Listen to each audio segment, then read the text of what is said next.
Okay, let's see. Hi everyone, can you all hear me okay? I am trying a lot of new things, so I just wanted to make sure it's working.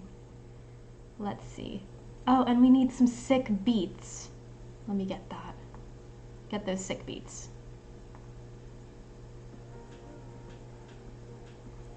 Okay. Oh, thanks Anti-V Games, I appreciate that. Okay, let's see who's here. LaserGeek, of course, we'll be bringing him in soon. So we have Abby Fabby, Worked Lettuce 3, let's see, Michi Me, Anti-V Games, who helped me out, Sasaki Woodworks, Snow Peep, let's see, Solid Bot Stream Elements, shout out to the bot. Hey Seskimo, hey Lodima, hey everybody. Yes, I am so excited for today's episode. We are going to have the one and only LaserGeekCreations. And, you know, I'm going to do that whole like overdone thing. They need no introduction. It's actually really true here. We all know LaserGeek. We all know how awesome he is. But just to give a little overview, and TV, I don't know. But just to give a little overview, we will be talking about networking for creators and streamers, its importance, and how to do it right. So we're going to go beyond the whole don't spam someone's chat with your link. We're going to really talk about the different things that we can do to help network ourselves, grow as a community, and really move things forward, maybe both for our channels and makers and crafters in general, or whatever community you stream in. So I will bring in LaserGeek. Let's see. Laser, are you there? I'm here. Hello, welcome. I exist. Thank you for being here. I am good. I know it's really late for you where you are. It's midnight. Well, that's bedtime. For me, that's bedtime already. I had a nap. I'm good. Well, thank you so much, especially with the inconvenient time, and I'm just so excited to learn more from you and about you. And everyone in the chat, just so you know, if you have a question, feel free to put it in the chat. I'll be able to see it, and I can ask LaserGeek that a lot. Anti-V says Laser seems to nap a lot. Well, that's because Laser knows how to do things right. Naps are great. Well, yeah. Yes, when you have to get things done. So, let me get centered here. We'll see. Well, I would say that you know how to do things right. I think naps are important. I think in my soul I'm a big napper, but I haven't really been actually like taking naps during the day very often. But yes, I thought a good way to get started would be for those in the audience, in the chat, who just may happen to not know you, Laser. Why don't you tell us a little about yourself, how you got started on Twitch, and just whatever you'd like to share. Well, hello, I'm LaserGeek, aka Colin. I do laser cutting and flatbed CNC routing here on Twitch mainly. I make random geeky things mostly. Out of wood, out of OSB, not OBS, as most people would say. Yeah, don't put that command in. I just randomly make stuff most of the time on my stream, or juggle eggs, as I've mostly been known to do.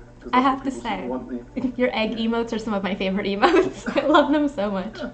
Yeah, that was a random thing. Blame COVID for that. Yeah. One good thing from COVID. Thing. Yes. But I got to Twitch year and a half ago, just a bit more than that.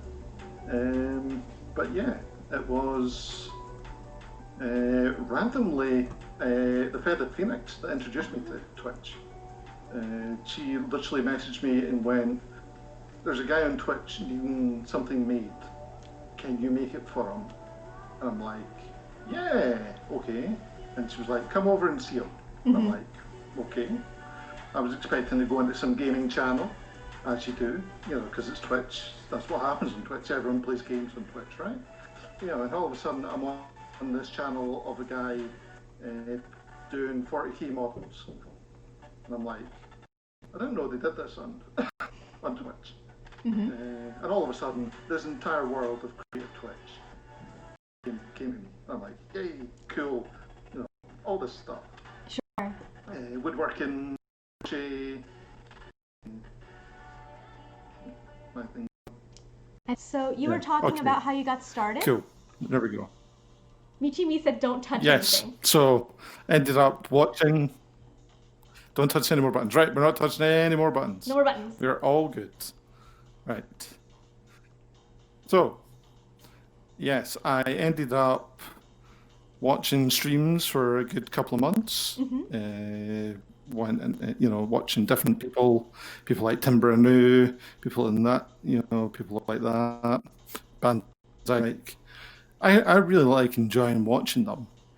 I'm busy running my own business at this point, doing the laser cutting CNC stuff, working by myself, and I'm like, I really want to actually stream because I don't actually speak to anyone while I work because I work in my own.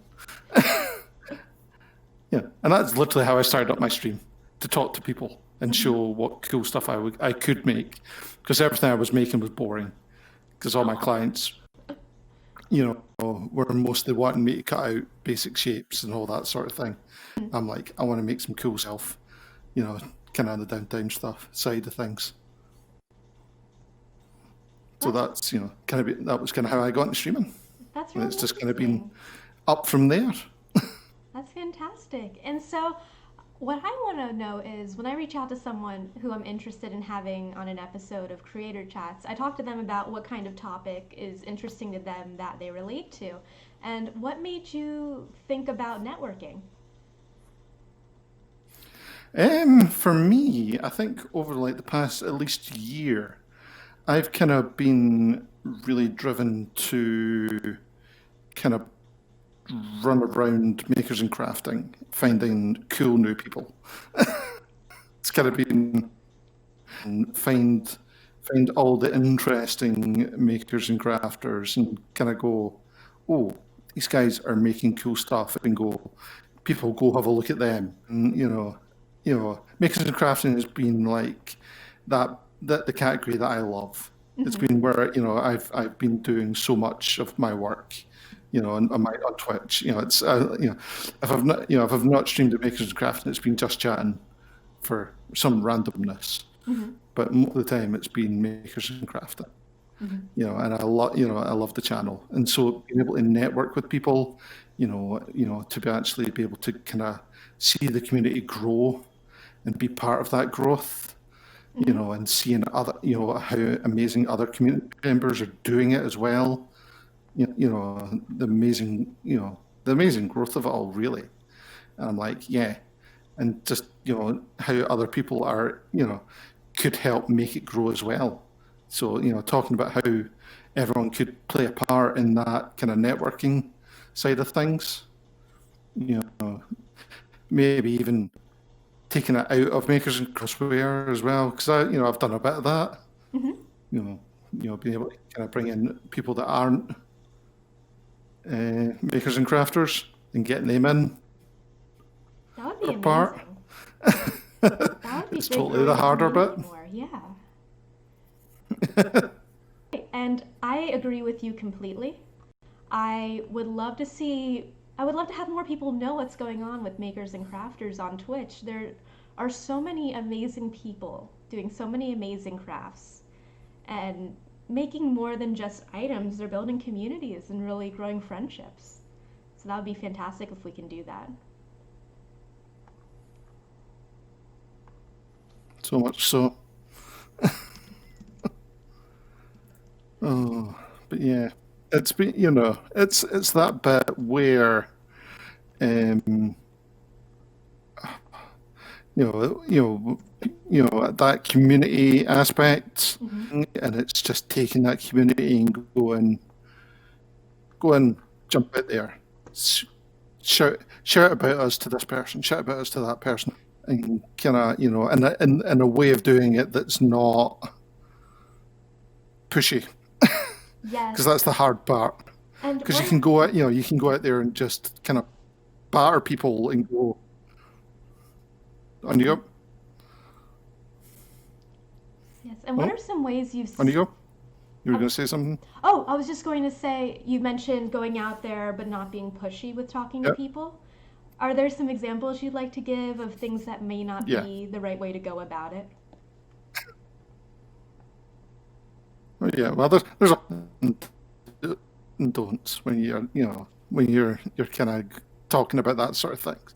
So like the blatant self promotion Mm-hmm. is the like when you go into someone's chat, you know, first of all when you jump in to chat, you know, don't that mentality of you're going in there to promote yourself. That's the worst thing you can ever do Mm-hmm. in a chat. Right. If you're going to a chat, be going to a chat to see what the streamers do. That's the core thing to start with, because in the end, um, that streamers community is not going to like you if you're just in there to show yourself off. Right. Mm, you know, and that and if you go in and go look at me, this is what I do. This is me. This is go follow me. So they're just going to turn around and go banned. Mm-hmm. And it puts everyone at a disadvantage that way, because all they see is someone from Makers and Crafting is being a bit of a douche, Right. And it does bleed and over into the community that's something that more. you don't want. Yeah. So when you're doing that, it's not just about you and Yeah, your own channel, exactly. it's about the community. And it not it's only if a lot of people do it, but single instances aren't as bad. But if everyone wants to do it that way, and I know, and most people know these rules, because these are your standard rules of streamer etiquette. Mm-hmm. And this isn't just for makers and crafters. This is etiquette within the entirety of streaming. In the end, when you go into someone's chat, it's just common courtesy that you're there for that streamer. Mm-hmm. You're there. You go and you say hello. If if you're going to talk, you be pleasant. You talk about, you say, oh, what's happening, all that sort of thing. Say hello to people, all that. You don't go in all guns blazing, going, look at me, look at me. um, Things like that. And that whole, things like, asking people to follow you Mm-hmm. as well. Never ask that. You know, the streamer will get, will always shout you out, or tell people to follow you if they think you deserve it. Mm-hmm. That's fair. You need to work towards getting that. That's a big thing. Gain trust. Mm-hmm. That's a big thing within there. Another bit. Don't constantly talk about your own channel. Another major, thing there. Never talk about, if a streamer's talking about, ask you about your channel, that's a different thing. But Yes. I think we've got a wee bit about that later that we can talk about. About talking about your own channel. Mm-hmm. You can kind of go into a bit more detail. That's a sort of thing a whole big kind of thing about, when you are asked about your, um, you know, but it's it all goes back to when you're in someone else's stream, make them the focus. Right. The streamer is always the focus in the stream. That's my own view.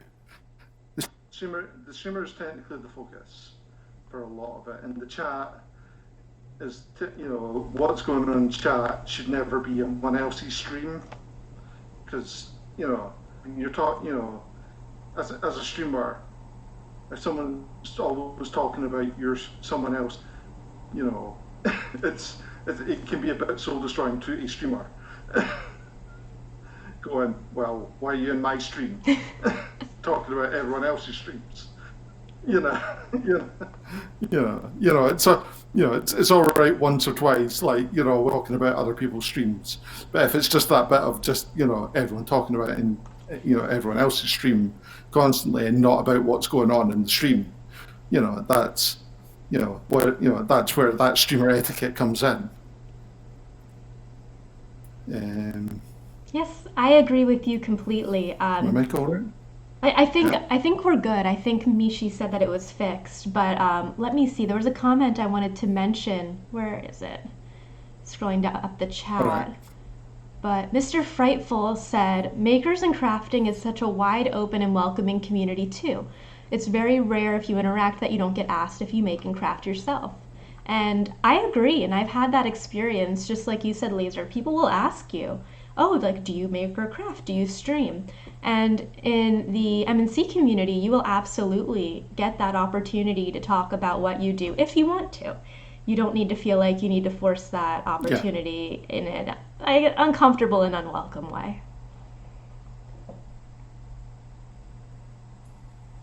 And let me You see. know, that's the thing. Like, you Hmm. know, and within a makers and craft, you know, it's and especially with a lot of people's kind of channel name, you know, their maker name, you know, their usernames. Hmm. You know, a lot of the time, you know, most of us seem to have and kind of makes them. Well, you know, when someone comes in, a lot of the time you'll find, you know, you'll look at a name and go, that sounds like a crafty name. It makes it Yes. easier to go, do you make something? You know, and then for everyone else, you're like, do you stream? Do you make something? You know, it's a fairly common to figure out. Um, um, but yeah, um, And I feel like it's been let's a see what mixed else do bag we. in other Oh yeah, areas. the fun one. Hmm. The fun one? Yeah. Oh yeah. Oh yeah. Oh no, I'm just, you know, we'll talk about we'll talk, you know, other areas before we go into other bits. Yeah, other areas of Twitch. Yeah, Hmm. yeah, other, it's, like when you leave that makers and crafters creative bubble, you know, things can change a lot. It's like we've got ourselves a nice community in here, which is amazing. Hmm. But sometimes when you go out into some of the other communities, it can get a bit rough. I've noticed, depending Hmm. on, there's other lovely, amazing communities within Twitch, and that's the thing. I've found other amazing communities out there, and they're very much like makers and crafting, and they're all very. But there's, and there's also so many areas where you hit those pockets that are a bit like, ooh, Yeah. yeah, and you just have to kind of step back when you've jumped into that stream, that and and you're like, nope, nope, there's and you've got to make that judgment call when you jump into a stream as well, of just going, are these people that I really want in my stream?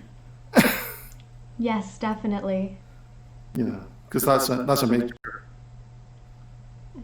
For me, yeah, it's been a mixed bag because that's where, a yeah, and some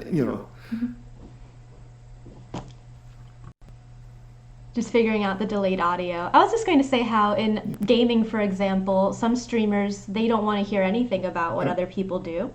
But then there's another channel where every time I'm there, even just saying hi, mhm, like what's going on, I don't talk about myself whatsoever, and they'll make sure to give me a shout out every time. And I think that's so wonderful. yeah, yeah.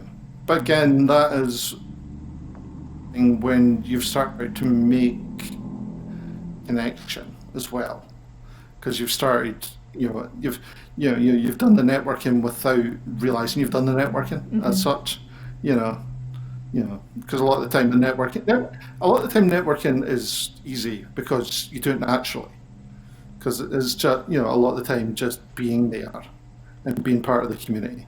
Hmm. It's not always as hard as people think. You know, it's it's never it's never that bit of it's like, oh, it's super hard to to do it. It can be hard, because it like for us, what we do is quite niche, to the general Twitch community as a whole. Because a lot of people go, oh, you're making things. I like watching people make it, playing games. Hmm. So it convinces people, you know. to come and come and watch it. That's the difficult part. You've got to kind of convince them Yeah. of that.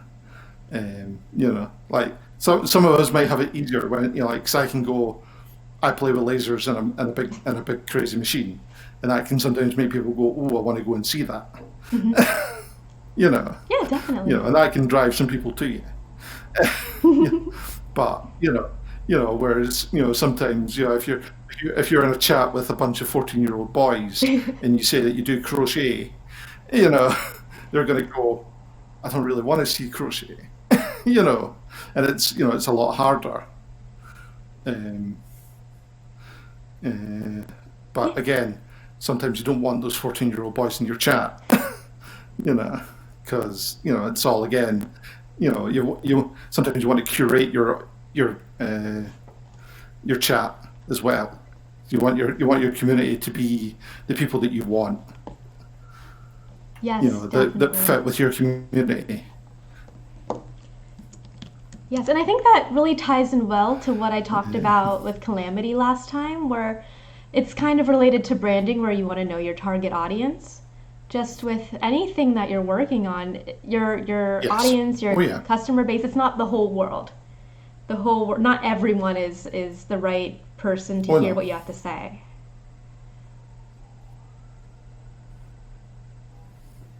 Oh no. You want there's people that are going to be great for you. Your channel, and there's people that are Hmm. that are going to come in, and you're going to be like, yeah, you're going to come in, you're going to chat for a few days, but you're never going to be someone that's going to stay in my chat. Hmm. you know, and that's you've always got those kind of people that are like super keen for like 3 days, and then you never hear from them again. Yes. You know, And that's and those those and they're great, but you a lot of the time you want the people that come in, that are going to be the people that are interested, that are going to hang around and chat, that are the ones that are going to lurk in your chat, because lurkers are great. Lurkers are amazing people. That they're the backbone to every channel, Hmm. especially makers and crafting. Because to me, if you can get people that are lurking, that usually means that they've got you on in the background where they're doing other things, and they're going to be they're listening in. They're usually our more makers and crafters, so they're usually crafting other stuff. Yes. So they'll pop in, and then when they pop in, they might tell you what they've been making. And or you'll find out something that they've made on their channel Hmm. or in your Discord, all that sort of thing. And that again, that makes for a great community effort. You know, and we'll talk about things like Discourse and all that in a little bit as well. Hmm. Because we've got that later on the list. Yeah, we have a lot of great things to talk about, and we're just letting the But there, conversation go where it goes. But yeah, I yeah, mean, yeah. Networking don't stay on a channel if it doesn't fit you. You know, I've kind of made that kind of comment, as while I was going through that, but it's a big one within that. Is like I was saying before, if it's populated with those 14-year-old boys that are making uh, fart jokes that that doesn't fit with your style of channel, hmm. or or if it's uh, middle-aged men that aren't interested in what you're doing, you know, it's that sort of thing where if the style of chat is not going to fit with how you are and what you want for your channel, there's no obligation for you to stay with that channel and be part of that community Hmm. and network there. Just because you joined and followed, you can there's an unfollow button. You know, you know, you know, can't they be saddened all the time that they've lost one person if they were never really going to be part of it? Because people, in the end, like for me, like much I'm like nearing like 1,000 Like, followers, much I'm like nearing I'm like a I'm thousand not really followers. interested in that Yes. 1,000 I'm followers. I'm I'm not interested really in the people interested that in are that in my thousand chat followers. I'm and interested that in the are people that lurking are in in my my stream. chat and that are lurking in my stream. Those are Those are the the people people that that I'm I'm more more interested interested in in than trying to trying to get, get, those those that 1,000 thousand followers or followers or those those 10,000 10,000 followers, followers. because Because I'm wanting the the people people that are that are going to going to be be there there for for my my stream, stream. Yes. you know, you know, and that's what's going to be, yeah. Sorry, it's so much a frightful thing. It's Yes. tell the fart jokes to the channel. You got it. Yeah, exactly, Exactly. Mr. Exactly. Frightful. Exactly. Yeah. No, I agree completely where I put it in the chat, quality over quantity. Because even though the Yeah. Oh numbers yeah. are, yeah, they're important, but with anything, you want the numbers to be valuable numbers to you. Yeah. Oh, very much so. Hmm. Those people that are actually there for your streams Yes. are the most important metrics in the end. Those people that are talking to you, those people that are lurking in your chat are always going to be so much more important than be able to go and say, I've got X amount of followers. Hmm. Because I don't, like, you can go and buy yourself, hundreds of thousands of followers, Yeah. and that's, they're not worth it. Right, and it's giving you inaccurate In the end. information. Yes, the quality is important because even if this is just something that you want to do in your spare time for fun, I feel like having the right community there makes it a more enriching experience. And if streaming is something you want to bring into your, I guess you'd call maybe a professional career or build something off of it, the metrics matter. I guess I'm trying to think of how to explain this right, where brand sponsorships, companies, other partners, they care whether you're 10,000 followers or 5,000 bots and 5,000 people or 8,000 people, or actually, let's say, yeah, 10,000 and half are bots, but if you have maybe 5,000 or 4,000 people that are truly engaged in what you do, it matters a lot more and has a Yeah. greater value.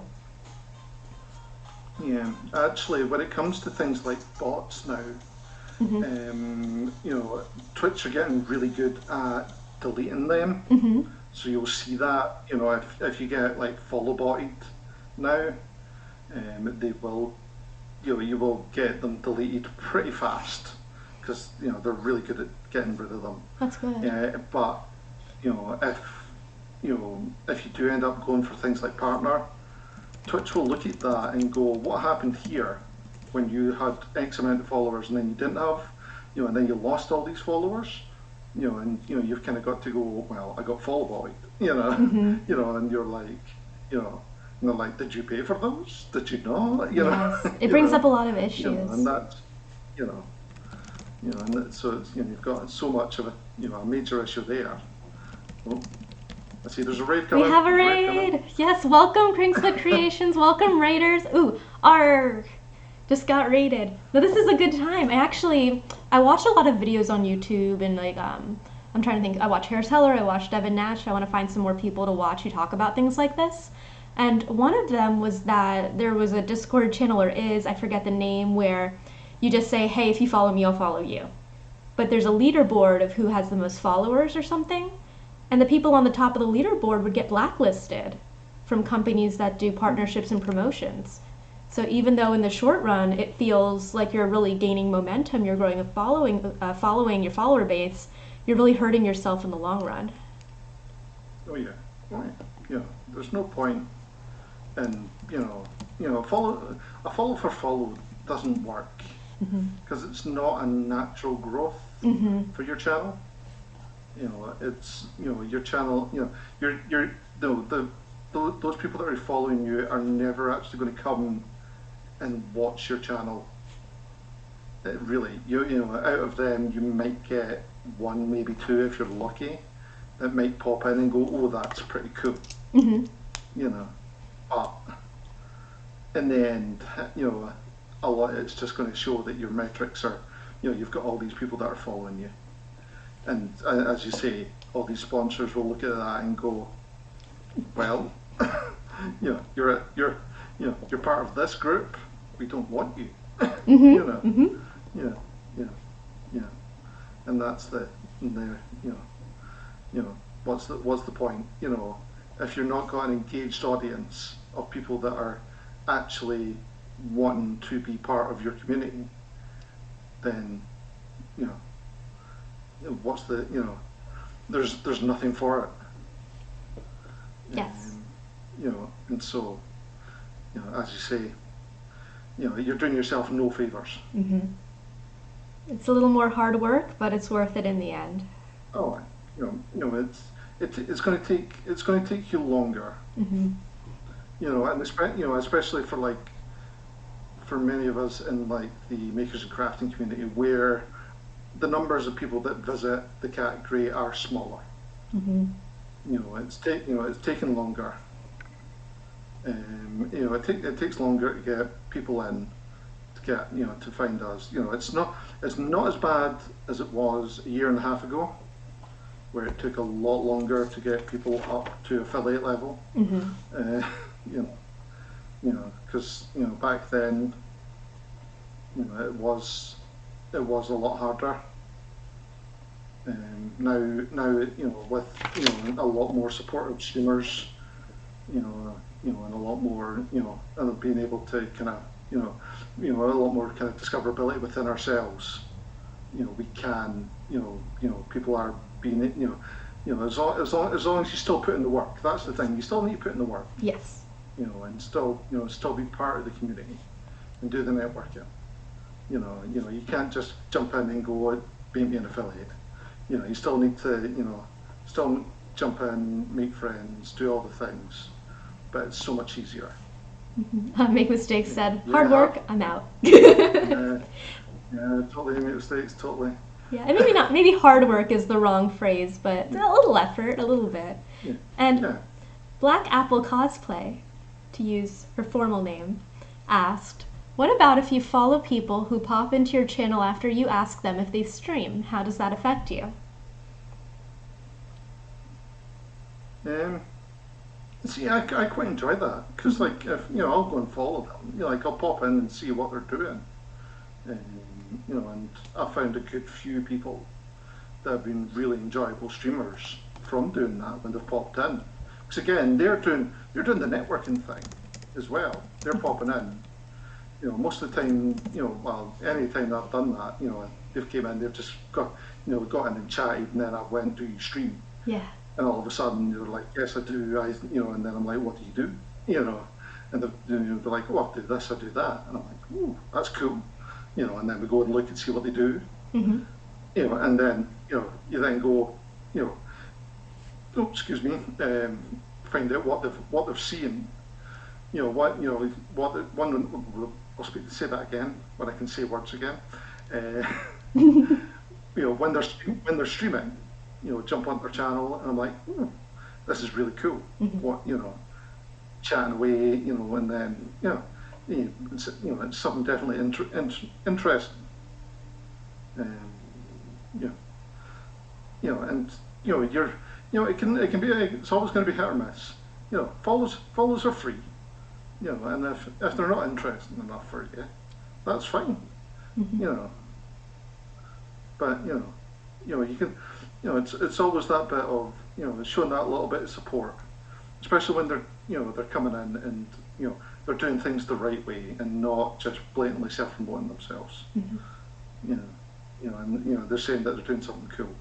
Yeah. Because I want to follow everybody. It's the hard part where you're following so many people you can't go into everybody's streams. Mm-hmm. No, I agree. If someone's popping in, I want to know what they're up to. I ask them what they do. You're a streamer, cool. Everyone go check them out, see if it's someone you're interested in. Because for me, it's not a zero-sum game. They can support more than one creator, more than one streamer. It doesn't have to be choosing between, like, viewers don't have to choose between your stream and my stream. We're both doing these kind of chats or interviews, vodcasts, whatever you want to call them, but people don't have to pick one. They can watch both and appreciate both.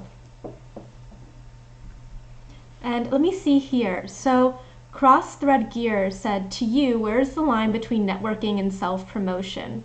And I'll just quickly say, the biggest difference for me is that self-promotion is you going in somewhere trying to get something out of it, while networking is more give and take. You have something to offer this other streamer and they can maybe help you as well. What do you think, Laser?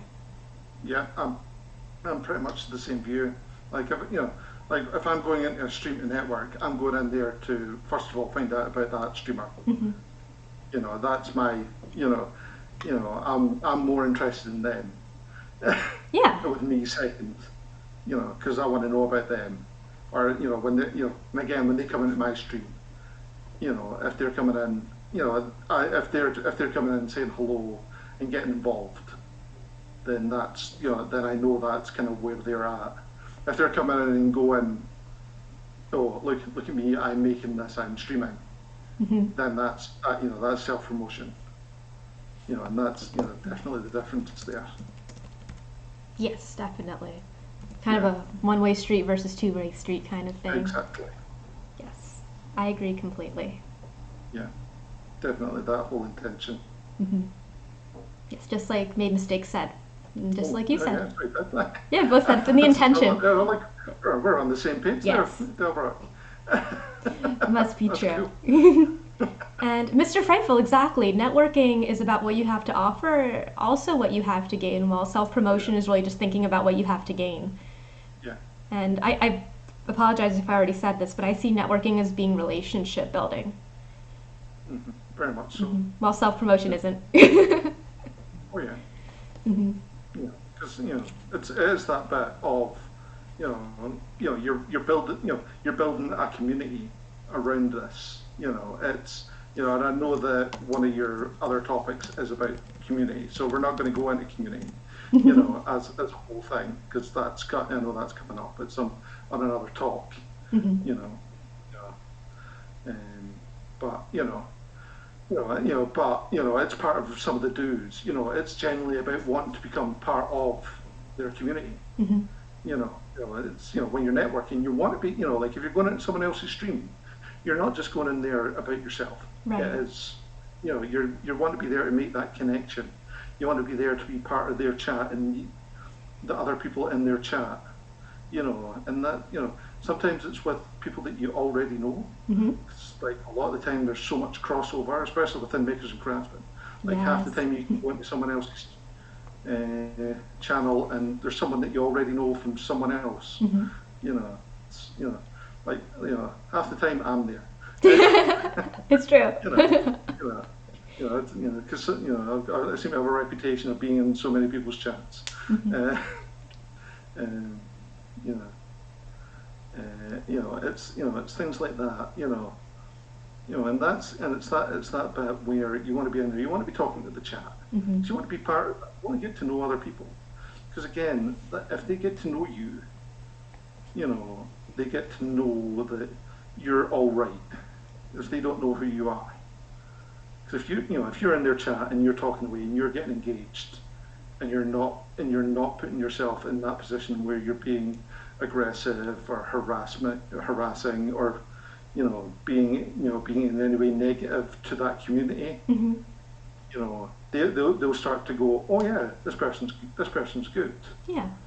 And then if the opportunity arises where that the streamer goes, oh, do you stream? Or someone goes, oh, I see that you stream, because they've just noticed that you've got an emote or whatever. Hmm.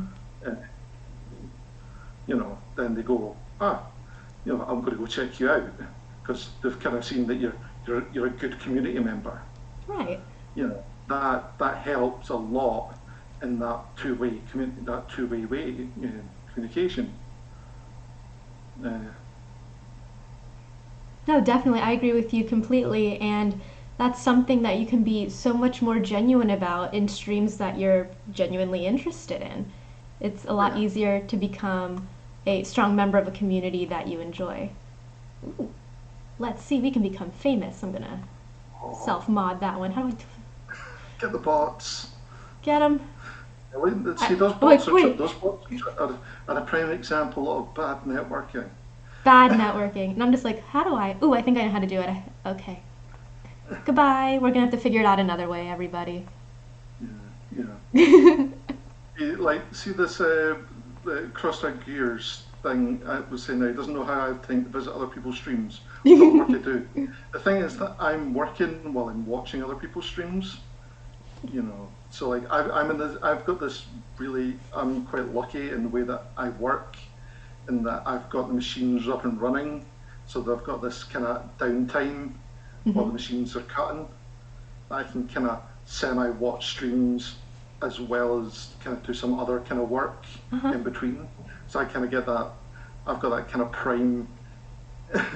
prime job there, which allows me just that little bit of leeway to watch some streams in between, making things. So Well, that's perfect. I just get that. I get kind of lucky that way. At times. At times. But yeah, Snow Peep said that the spam is so strangely relevant right now. So that was a great example of what not to do. Yeah, exactly. So if anyone needed an example. Michi is exactly correct. Getting your auto mod, because she set that up for me. Perfect. Never had any more problems with them. But what about the little follows, Michi?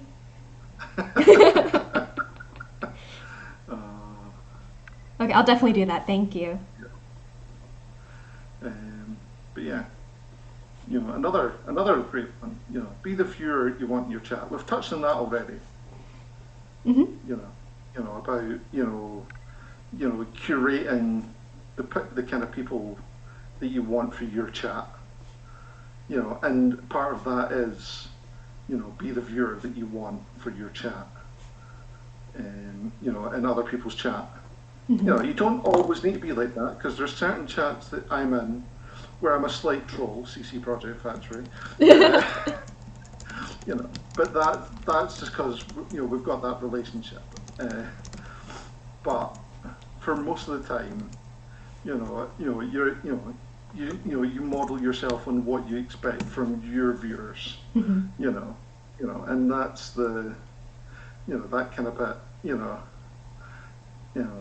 What you want to, what you expect from your viewers, you should expect yourself. And so if you're going to be, going into everyone's chat and be harassing and abusive, you're going to be, you're going to expect to get viewers, a chat full of people that are exactly the same. Yes. Let's make mistakes, lead by example. Exactly.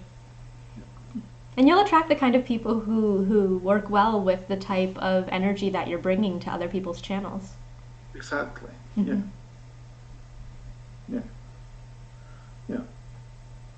Love trolling. Love trolling is a good thing.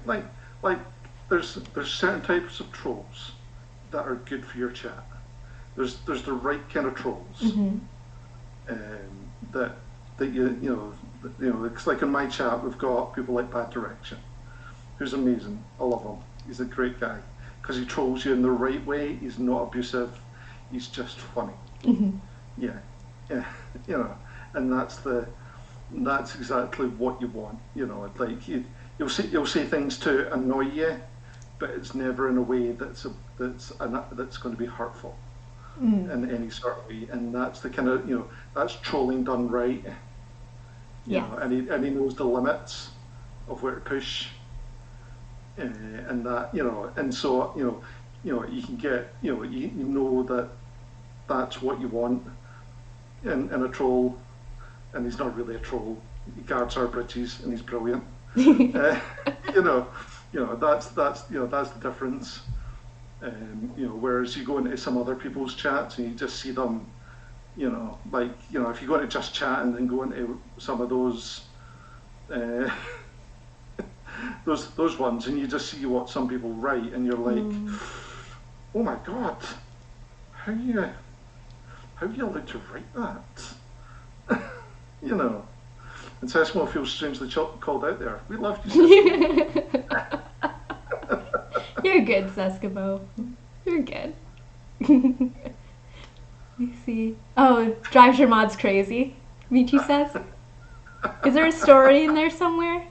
I know, Mitchell loves them really.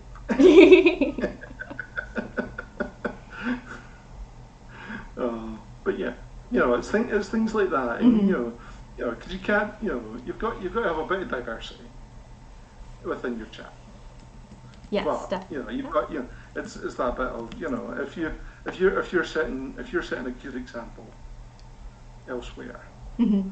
you're going to be able to attract people to you that are you know actually going to go, oh yeah, he's a good guy.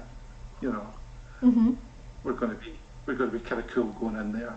Yeah. You know, and that whereas if you're jumping in there all guns blazing, you know, a lot of people are going to be like, not for me, not for me. Yes, definitely. And like we've said, if you go in with the right mindset, you're building a relationship. If you support other streamers, they may be interested in supporting you as well. Just like supporting through a good chat. Someone might give you a shout out or ask you more about what you're doing. So I think it all comes pretty full circle with what we're talking about. Uh, yeah, that's the thing. Hmm. Um, I was saying, you know, yeah, supporting other streamers. Hmm. That's it. Yeah, that's the big one. We've kind of been saying that all the time. Hmm. Yeah, because if you support them, they'll hopefully support you. Yeah, that's the you've seen that. We've seen that so many times here on Makers and Crafting. Hmm. You know, like you jump into someone's chat and showing them support. Just helping them out in some way, form. And then all of a sudden you've had an issue and they've been like, "Yep, I can help you with that." Or Hmm. like they go, "I know someone else that can help you with that," and it's it's the gift that gives that keeps on giving because you help one person, they'll be like, "Oh yeah, here's that, this, that, and the other," and it just goes round and round.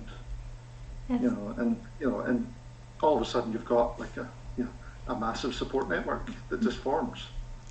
Yes, like with this stream, Laser helped me so much with the video, with getting the audio together. He gave me the good advice. The issues were all my fault. So don't blame him for that. But amazing advice, and Saki Woodworks telling me about using OBS instead of Streamlabs OBS, which again, all the issues were my fault.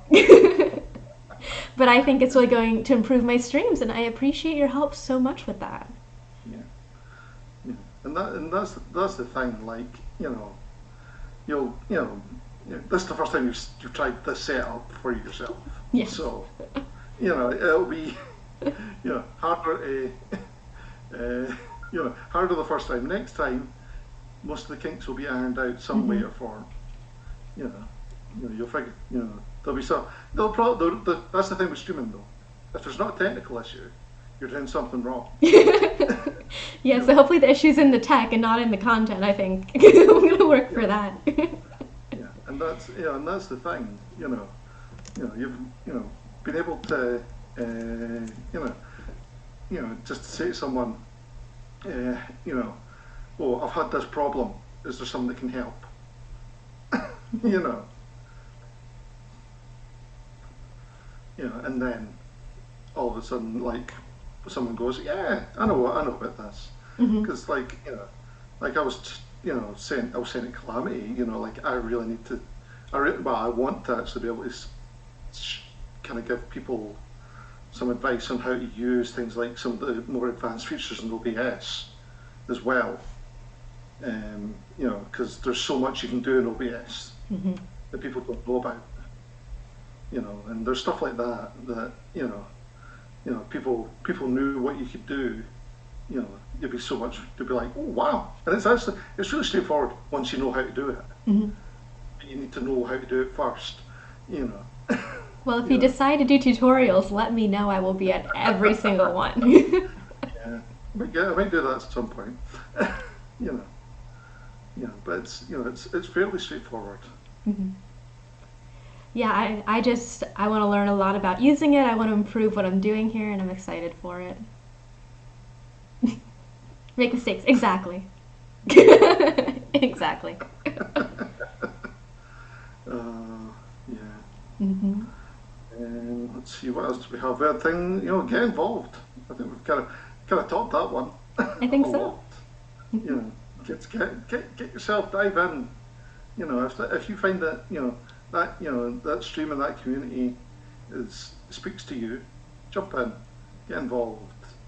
Do you know get in the chat, talk about the things that they're talking about, make suggestions, jump on their Discord. Hmm. You know, if they've got events running, jump in those events. Like look at things like Calamity Cats, Streamathon for Yes. charity. She thought, oh, we'll get like 4 or 5 maybe, and then what, 90, 92, 93 people, and then we're like, oh yeah, because like, one person was like, yeah, and then 5, and then 10, and everyone's like, oh yeah, we'll jump on that, we'll jump on that, and it snowballed Yes. because the network that Calamity's managed to create, has been so good that everyone's went, yeah, totally, we're in for this. Hmm. you know, Not a second thought. I would love to help with it, and that was that. yeah, and that's exactly, Hmm.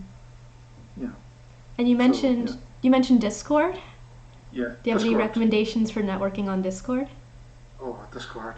It's always a fun one.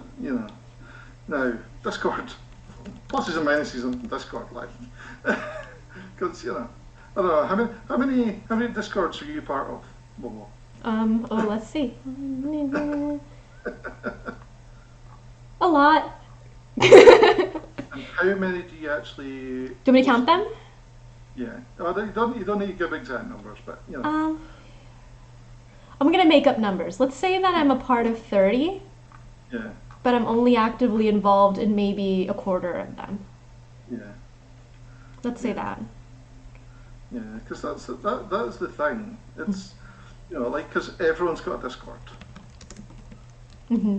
and that becomes really hard to kind of manage when you've got all these people that are like, oh yeah, I've got Discord, come and join it. And you're like, oh yeah, I'll just join your Discord, and then all of a sudden, like you're getting 50 beeps on your phone a day, and you're like, I'm muting that server, Oh yeah. because that's an active one, yeah, The and constant that's beeps. that's the hard part with Discords, and then all of a sudden you're just like, oh, Discord. I'll post in mine. I'll post in the few that I really, really like. You know. Hmm. But Discords are great if but you've just got to start limiting yourself to the ones that you actually want to post in. Hmm. And find the ones that you find work for you. And and don't always worry that you're not active in every single Discord. Hmm. Because it's a difficult one. You know, but it's it's one of these things where you're like, oh yeah, I've joined your Discord, but I'm never going to be in it. You can leave the Discord. It's okay. If you've got it on mute, what's the point in even having it if you're never really going to check in on it? Because like I've got about 4 currently that I'm spitting in. I don't think I've checked in about a year. I really should leave. you know, you know. And I think that's the hard part. Where it's that bit where it's you need to start thinking where do I need to stop? Hmm. Um,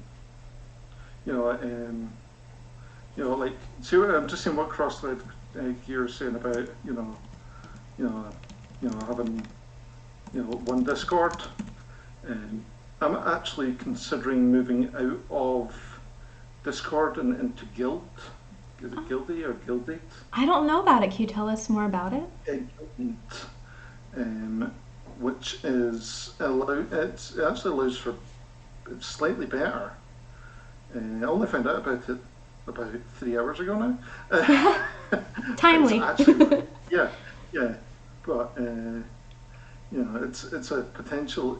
It's got all the same features as Discord, but it also has things like calendars Oh. and documents and it's. Let's see what else does it have. I'm just going to open it up. You can. It seems to be working out better because it's got a bit for members and applications. So it's instead of just having people randomly jumping into a bit that you have to set up, it's actually set it up a members bit already. So it just works out so much simpler to start off with. It's got public announcements and a server catalog. A server calendar. Mm-hmm. So That's great. it's set up for like guilds, but could work so well for like an actual, kind of like a stream team. Mm-hmm. Because technically that's what we kind of need for makers and crafting, as a stream team. Mm-hmm. Really. I actually don't know too much about stream teams. Like, what do you think it could bring to our community that we need? So sorry, 1 second. I'll just post that in the chat. Yeah, no problem. Guilded.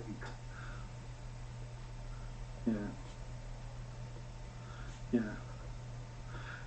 So basically, for a stream team, first of all, you need to be a partner to set up a stream team. That's the big the big issue. And getting partner is hard on makers and crafting. Not impossible. But it at least kind of puts us all to kind of gather as kind of a team. You don't need to have a stream team. As that Swap says. They are just auto hosts now. But it's a nice way of kind of becoming a collective as such.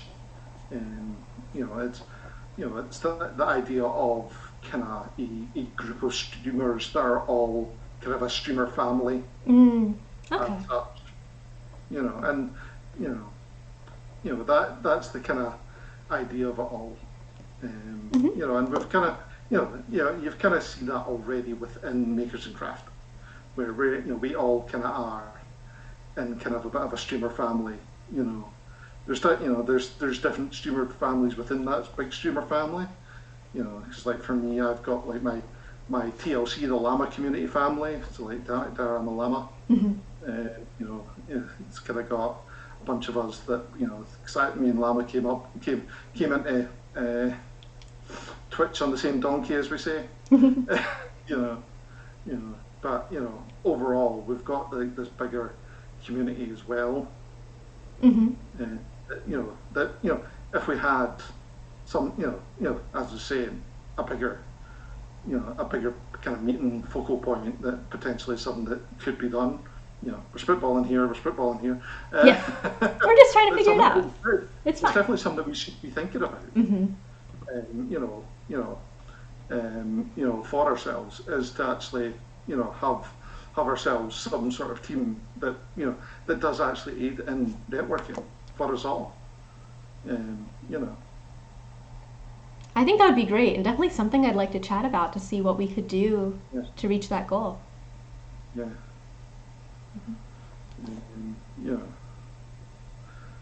But as I say, it doesn't need to be like an official stream team for Twitch. Yeah, it doesn't need to be that. It's more of a an actual kind of team. Yes. Biking, thank you. So biking said, I appreciate this kind of talk. We need to remember that collectively we are still a very small fraction of the overall population, and the more we work together, the bigger voice we have. Definitely, I agree completely. And I think that just speaks to today's topic of bringing something to the table while also maybe benefiting a little as well. Oh, and that's interesting, Wolfram. that you only see stream teams on PC, and that over half of your viewership watches only mobile or devices other than PCs. That's a really good stat to know where your viewers are coming from. It can help you even with things like overlays, I would think. Yeah, it's it's like checking your stats and stuff. It actually gleans a lot of different information. Mm-hmm. You can find out so much about like who's watching you and kind of from where and all that sort of thing. It gives you some interesting insights into kind of all that sort of thing. Mm-hmm. Definitely. And that helps you figure out who likes to watch you too. So if you're Yeah, trying to and figure out your strategy yeah, for networking. yeah. And actually, if you actually look at some of your stream data, it will tell you who you've got most in common with as well. Mm-hmm. Because you can see like who your channel shares followers with. Mm-hmm. So like tell you who you're most in common with. Yes. The time. And sometimes someone pops up that you're like, I don't know, I have a lot of people in common with that. And you're like, oh, interesting. Don't even know who you are. And you can go and find them. It's another another way of going. All right. So this person's kind of interesting, in a different way perhaps, but will also kind of be a potential new person to kind of find, as a what's it called, potential networking partner. Mm-hmm. Yeah. Yeah. Yes, definitely. And you mentioned partner, which makes me think of collaborations. And Mm-hmm. I wanted your opinion on how are collaborations a good idea to begin with? And if they are, what do you think are some of the most effective ways to use them and to grow your network? Collaborations are good.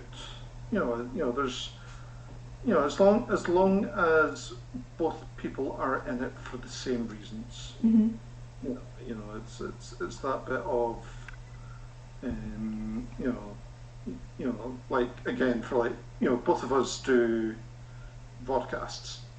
That's and both of us are doing them for the same reasons in that we're pushing for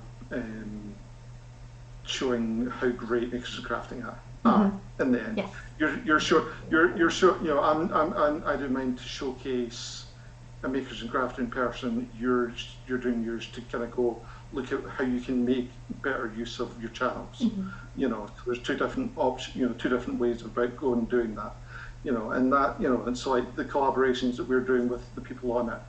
Everyone that we're getting on is bringing something to that table, which is great. Yeah, Mm-hmm. so that sort of thing is good.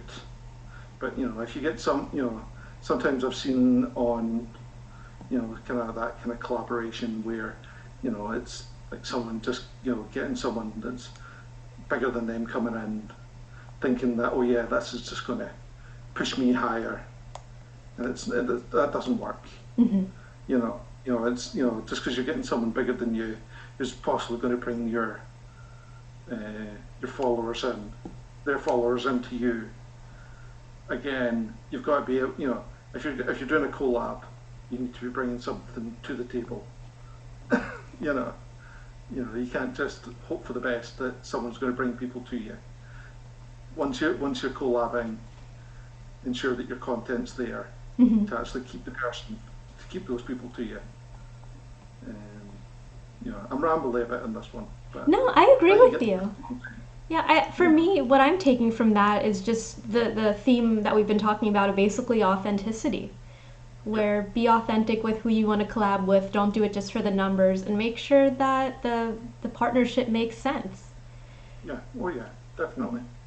So Seskimo has a question. One thing I'd like to ask is how do you think you should broach an idea with others for networking ideas, like a community Discord, while battling imposter syndrome, for instance? I have ideas I'd like to talk to people about, but I feel like I'm not good enough to be suggesting the ideas. Well, I'll just say that no idea is going to be perfect, especially at the beginning. And one way I would approach it is if it's someone you're comfortable with, say, hey, I have this idea, what do you think of it? Like lettuce will tell you I do this all the time, and half the time I come to the conclusion of wait, that's not a good idea. But go to someone that you feel comfortable with, that you think will be honest with you and kind with you, and you can try to develop the idea and see where it can go from there. What do you think, Laser? Pretty much. I know it is always difficult, when you kind of, you're like, I've got this idea that needs a lot of other people to get on board with. Mm-hmm. It's, it's a really difficult thing that sometimes you kind of have to go make that leap of faith with, and it can be so difficult, and sometimes if you've got that person that you can bounce it off, it's great. Like for Seskimo, if you want to speak to me, because I know that I'm always kind of open to talk about these sort of things. But if you can find that one person that you can do it to, and like for my for the Makers podcast, I bounced it off a couple of people, and then it still took me like 6 months before I actually got my finger out and actually did it. It took me going into get a 2-week isolation to actually get my finger out to do it, because partially I got distracted, partially it was me kind of going, I'm not sure if I can do this, because I did again, have that bit of kind of the fear behind it of going, I don't know if I'm capable of doing it. But then I made the jump and went, no, I've got to do it. I've got to do something. I've got to push myself to do it. And I'm glad I did push myself to do it, because it's been great fun. Mm-hmm. But it's things like that where being able to talk to certain people and being able to do that, you can kind of being able to hopefully allay some fears. You'll never allay all your fears, because there's always going to be a fear there. And if there's not a fear, then you're probably doing something kind of wrong. So if you don't have a fear before hitting that go live button, then there's I always think there's something wrong, something not right. Because like I still have before I hit that fear, and before I hit that go live button, even now, I'm doing this for like a year and a half, I still have those butterflies to go in. Mm-hmm. Oh, I hope it's going to be all right today. I hope it's going to be all right. Yes. Oh my gosh. And if I and I know if I ever lose that, I know then there's something not right. And I was telling Laser earlier, I was just messing everything up with the overlays, with using OBS, just with everything. And I said to him, I was watching a video and they said, done is better than perfect most of the time. So it's okay to just give it a try, talk to someone about your ideas, try to set things up. It's never going to be perfect. And if it's your idea, I feel like it may never feel good enough, like coming from yourself and how you're looking at things. But other people probably don't notice. Laser was saying this to me. They don't notice the issues that you're noticing. Yeah. Mm-hmm. Oh yeah. And that is the thing. Like you're not everyone kind of gets lost in their own heads at times. You're like, oh, this is my idea. I don't think it's good enough, and you overthink it. Because it's in your head, and you're like, these are all, all the little tiny issues, Mm-hmm. and you're like, oh, they're going to say this, they're going to say that.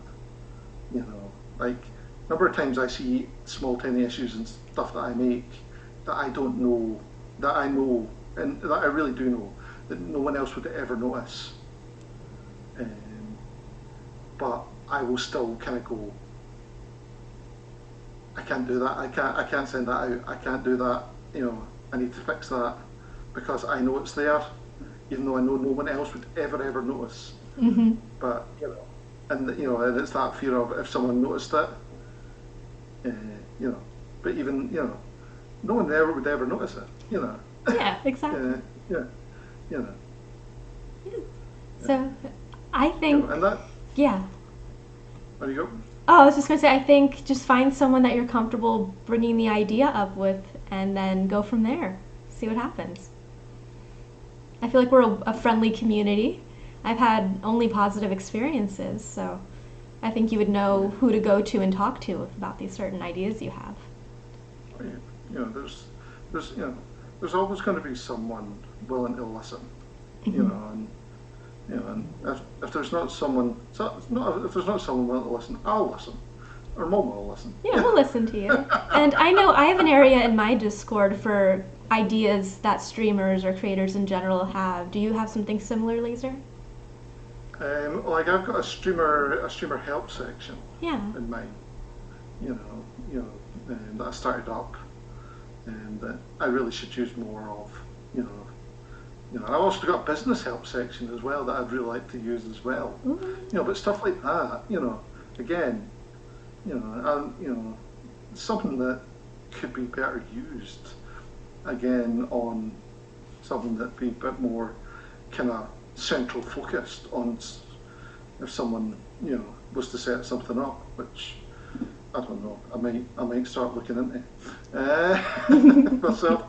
Like we're gonna chat about this. I might actually set something up, guys.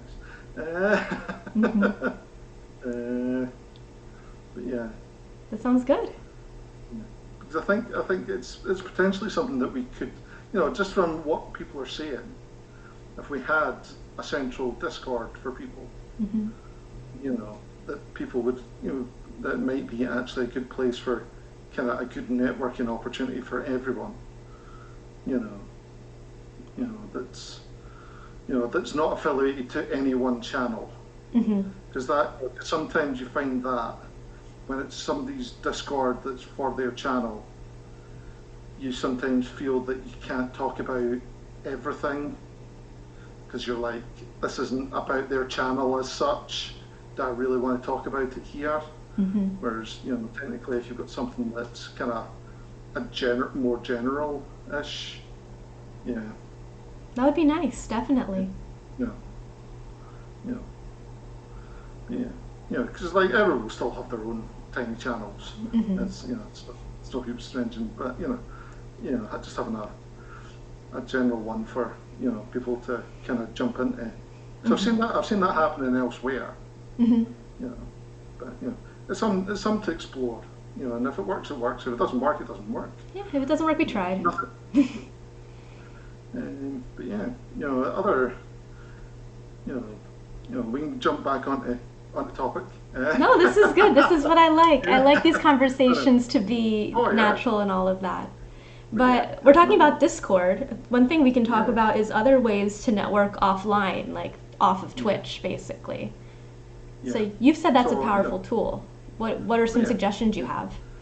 Well, you've got all the other social medias that are out there. You've got your Instagram, you've got your Twitter, you've got Facebook. We don't really talk about Facebook, but you've got all these kind of social medias where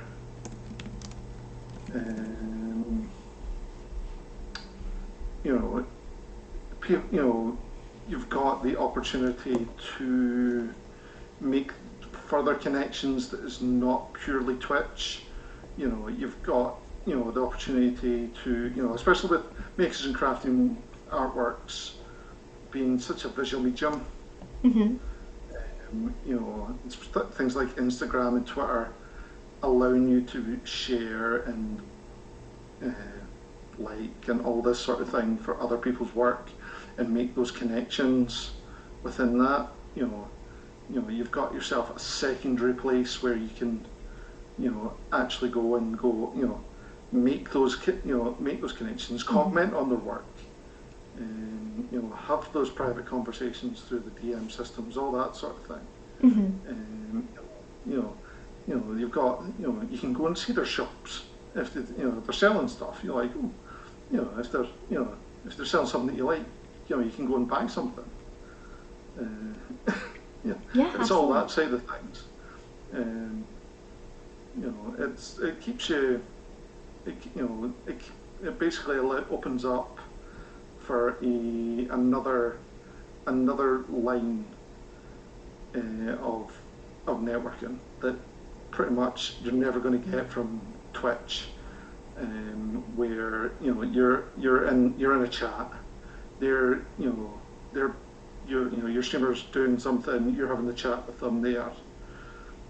It's fairly public, Mm-hmm. which you sometimes don't want to always have that conversation. Because sometimes there's conversations that you want to have with a streamer, and that isn't. You've got there's boundaries. You have to remember boundaries, people, as well. There's all there's that kind of boundary.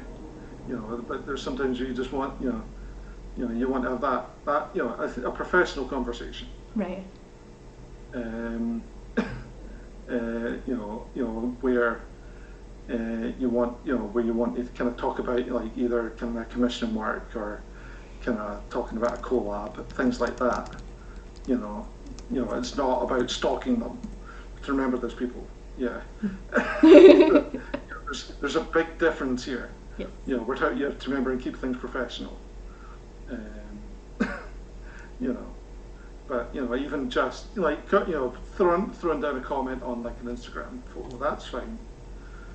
But if you're looking to kind of make more connections, in a more meaningful way without making it creepy, Mm-hmm. through Instagram, through Twitter, all these sort of things. Just remember, other streamers have personal lives.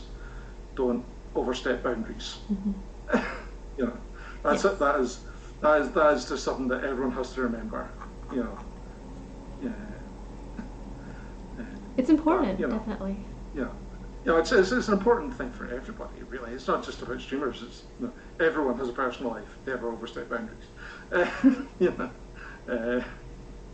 But just use them wisely. Use them to create another tool for making yourself recognised to them. That if you're active on their social medias in a good way, is makes them very much aware that you're another good community member. Because again, if you're active in their social media, it helps them because if they're getting comments, they're getting likes, their posts get pushed up as well, and hopefully they will do the same for you. Yes. And also, saves and shares on Instagram are very important. Yeah. Mm-hmm. So it's having an open discussion of boundaries is very important. Exactly, that make mistakes. Yeah. Oh, Mom Socks. That's sweet. Mom Socks says I send a card with the names of a few streams in their Etsy shops and encourage her brides to check them out. That's wonderful. Oh, that's a lovely way to do it. Mm-hmm. Yes, definitely. Yeah. See. Yeah. So one thing we didn't mention about Discords is not only using the self-promo channel. Yeah, that's what I was going to get on to. Great minds. Yeah. We got distracted on the Discord. Yeah, I've been guilty of this, and I can be guilty of this. Is just posting in the self-promo channels. Mm-hmm. And that again, if you're going to use Discords, don't just use the self-promo channel. Yes. Get involved in their Discords. And as I say, there's been many a time where I've, because I've not had the time to get involved with the Discords, I've then just randomly posted occasionally in the self-promo, and that's it. But there's two schools of thought on self-promo channels, and how if they work or if they don't work. Because that is,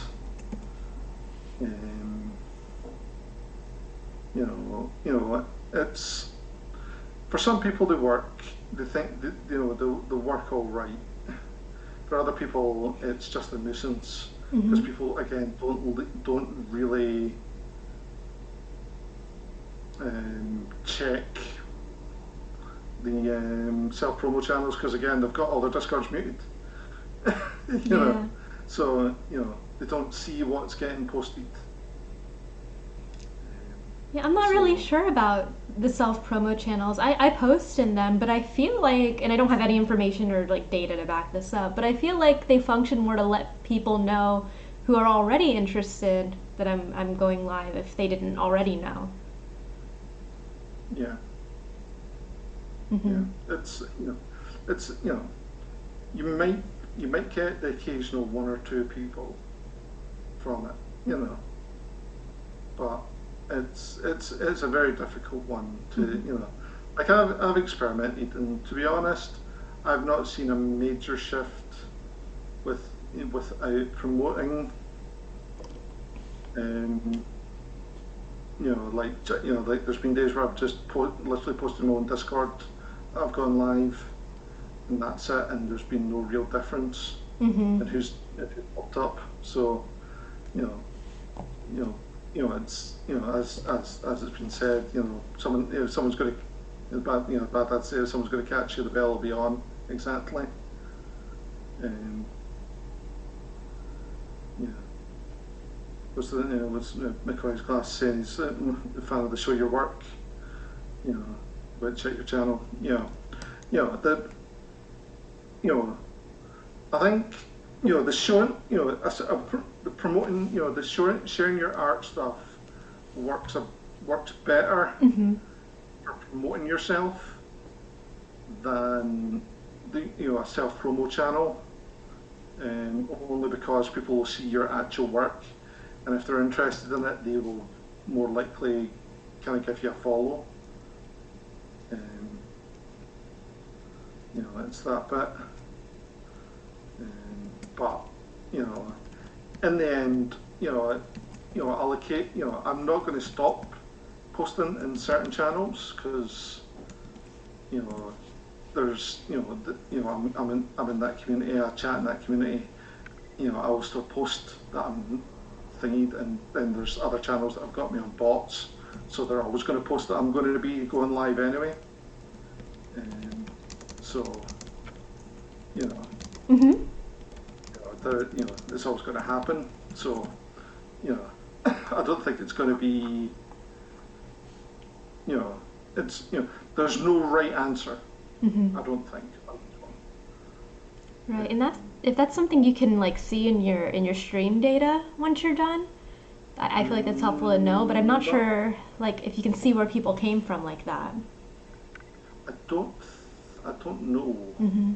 on that one. Yeah,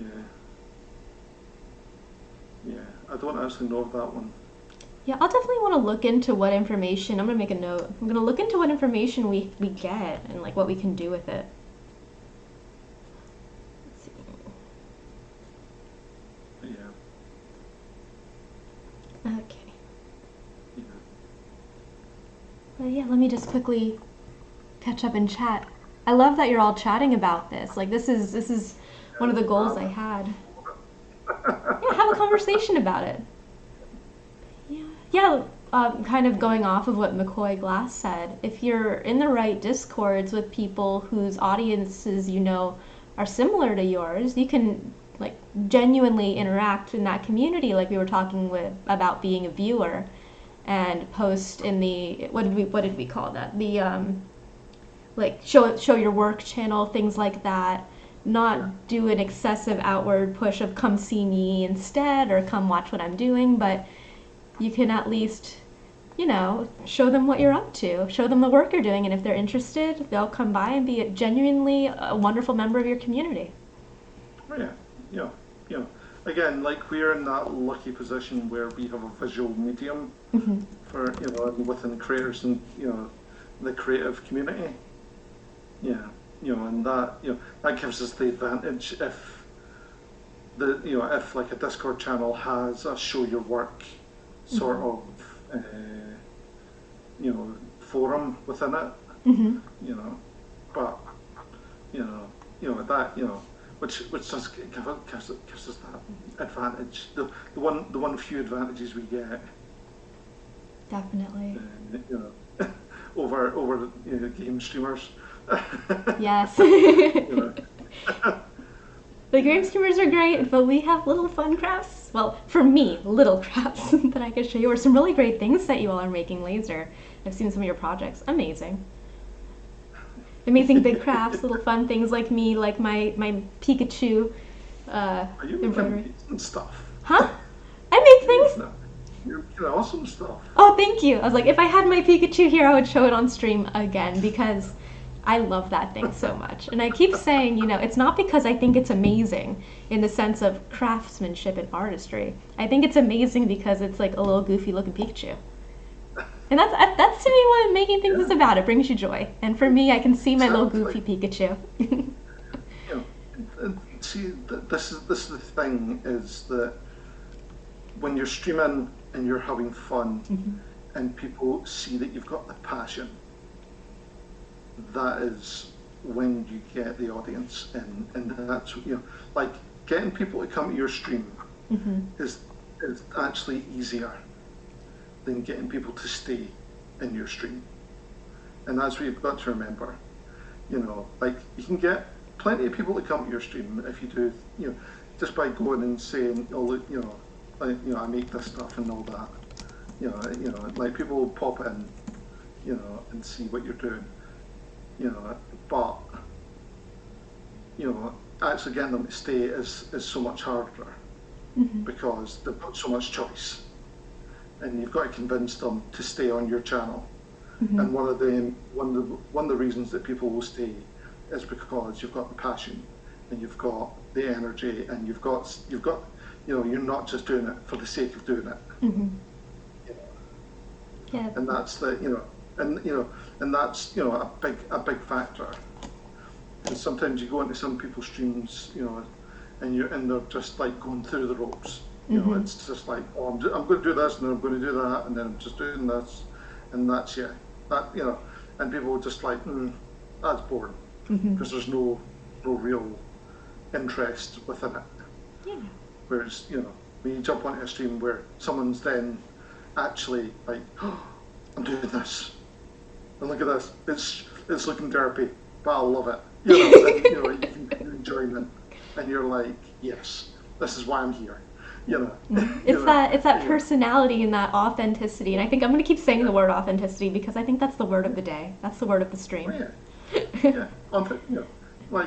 Like a lot of the time, people do not come for the content as well. They come for the streamer as well. You've got to remember that. You don't need to always be thinking that you've got to be making the most amazing crafts. And you could be sticking a ping pong ball into a stick, and that's and people would come if you had the right personality that worked for them, because they were coming for you. Yes, and I just wanted to get back into chat because Wolfram said something that I think would be awesome for us to talk about. Wolfram said, rating and or hosting is a powerful tool that you as a streamer have control over. Yes. Yes, so that is a great segue into that conversation. Yeah, ratings are amazing too.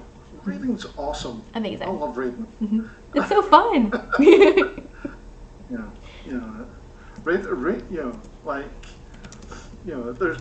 There's so many different ways of rating, and like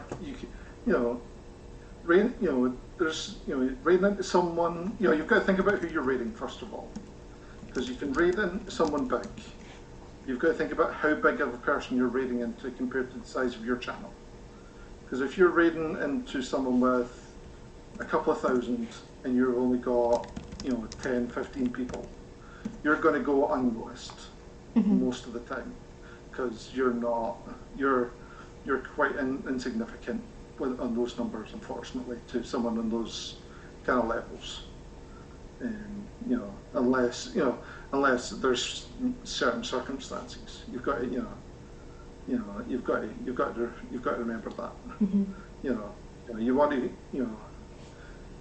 to, raid into someone that either you already know that's either larger than you. Because if you're being in their community already, that's great because you'll jump into their channel and they'll be like, oh, how are you doing? And they'll be able to shout you out because they know what you do already. Mm-hmm. All that sort of thing. Yeah. Yeah. So I'm not as familiar with how to make the best use of hosts. With raids, I love bringing my channel to another channel that I really enjoy, whether it be one that they're already familiar with or ideally a new one. But with hosting, do you have any recommendations for making the most of that? Hosting's a weird one. Mm-hmm. Like hosting, the idea of hosting is, that your channel is literally showing someone else's channel. Mm-hmm. So if anyone comes to your channel, they'll automatically see your channel. Yeah. So it's pretty much that. So pretty much always have your auto host on. I always say, because if anyone comes to your channel to check you out, if you're auto hosting someone, it means they're also going to be checking that someone else out at the same time. So you're going to make that connection. Because if you're not live, you want whoever's coming to your channel, say they've saw you on Twitter or Instagram or whatever, they've came and see who you are, and going, oh yeah, you're kind of cool. Click, followed.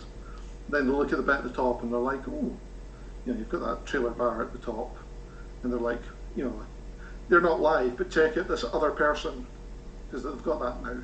Mm-hmm. They'll then go, oh, this person's live. I'll go and see what they're up to, and it helps. It helps a lot in that sense of the word. And that having those hosts really do. Some people are like, oh, but you're just small channels. Not many people will come and visit you. But that one person that might come and visit you could make all the difference to you getting a new viewer. And as we all grow, those numbers could increase. So starting from straight off, having those hosts in, Mm-hmm. and knowing that you're auto hosting. And if you go and visit someone else's channel, if you've not got them posted already, stick it. Put the host on for them if you feel that they should be getting hosted. If you want people to come and see them. Definitely. But like going back to just talking about raiding, like as much as I'm talking about going and raiding up, raiding down Mm-hmm. to someone, like I do a lot of raiding down to people in the bottom of makers and crafting. A lot of the time, like this is sometimes where myself and Calamity differ on our opinions. So I know that Calamity was like, she'll never raid someone that she doesn't know. I am I'm of the different opinion of that. I'm going to take a chance. Mm-hmm. It doesn't always work, but we've found some lovely people just by randomly raiding, and finding people that are, on that, like in the beginnings of their Twitch streaming careers, just looking for just kind of doing what they're doing, Mm-hmm. And all of a sudden raid in with a few people, and like that's how we found Les. Randomly we're like one day doing a stream, looking through and like, well, this guy's doing woodwork, let's go see him. And it's like jumped in his stream and we're all like, this guy's amazing, love his energy, love what he was doing, and he's just he was just that, authentic, as was the word of the day, you know, and his stream just spoke to people that were in that raid. I think most of the people that hung around to watch his stream pretty much stayed, Yeah. I feel like as long as you're giving a disclaimer of like viewers, chat, I don't know what we're gonna get into, but let's give it a shot. I think a lot of people would be interested. Yeah, so I always say that. Like we're gonna read someone new. Like I'll always go and check to see if they've got a mic, and I'll do a quick check. It's not like I'm gonna literally, go in totally blind. I'm going to check to make sure that things are going to be okay. But it's going to be, I'm not going to just, sometimes it's been quite fun as well, because like we raided once where the guy didn't even realise we had raided in, and so we're all in the chat for 15 minutes trying to get his attention. And that was, it was things like that, and that was just kind of just the real, a real fun, because once you finally noticed, it was actually quite fun chatting. And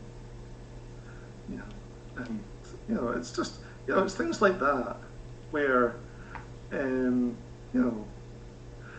Cisco was very teary-eyed.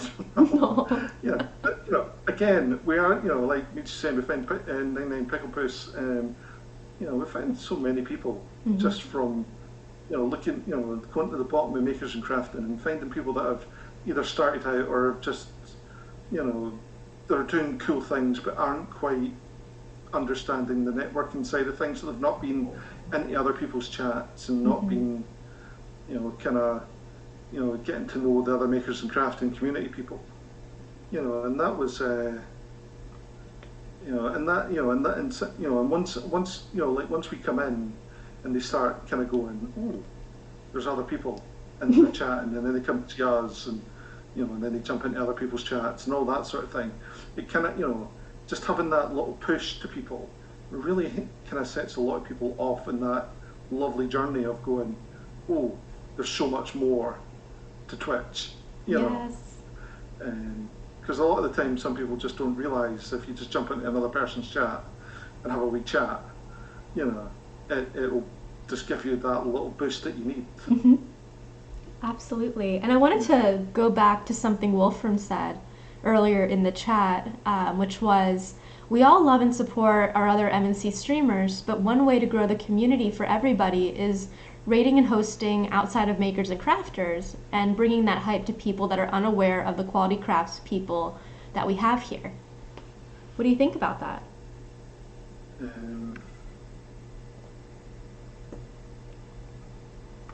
I think it's awesome to expand.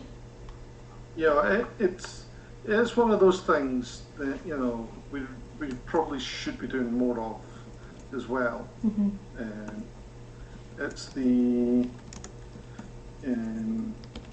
for me, I probably should do more of that. I just found that for me, a lot of the time I tend to default to either jump into like the bottom of Twitch if there's anyone cool, or to another Makers and Crafter. And like I know people like Diorama Llama will jump around to kind of some like music streamers or some other creatives, most of the time. So it's like it's that bit of so it's still within kind of the creative sphere, but it's a bit more out there, but it's that bit of sometimes, like, for me, I find it hard for me to go and raid something like a gamer, because I just don't have any real interest in raiding in like Twitch gaming, and so that that side of me is just like, I'm like, I want, first of all, that makes it hard for me to network into gaming channels. Mm-hmm. Like, I find most of it, like, if I'm not networking within the creative, I'll mostly kind of go into just chatting. Like sometimes I'll just like randomly go into like just chatting or makers and crafting art, talk show and podcasts, and just look and see if there's anything interesting happening. Go into the chat and just start chatting. You know, as like, um, it's like that's how I find some really great communities. Like I found like the Connection Project, which like people like Make Mistakes was part of, and that's how I randomly found them in the first place, just randomly doing that. Mm-hmm.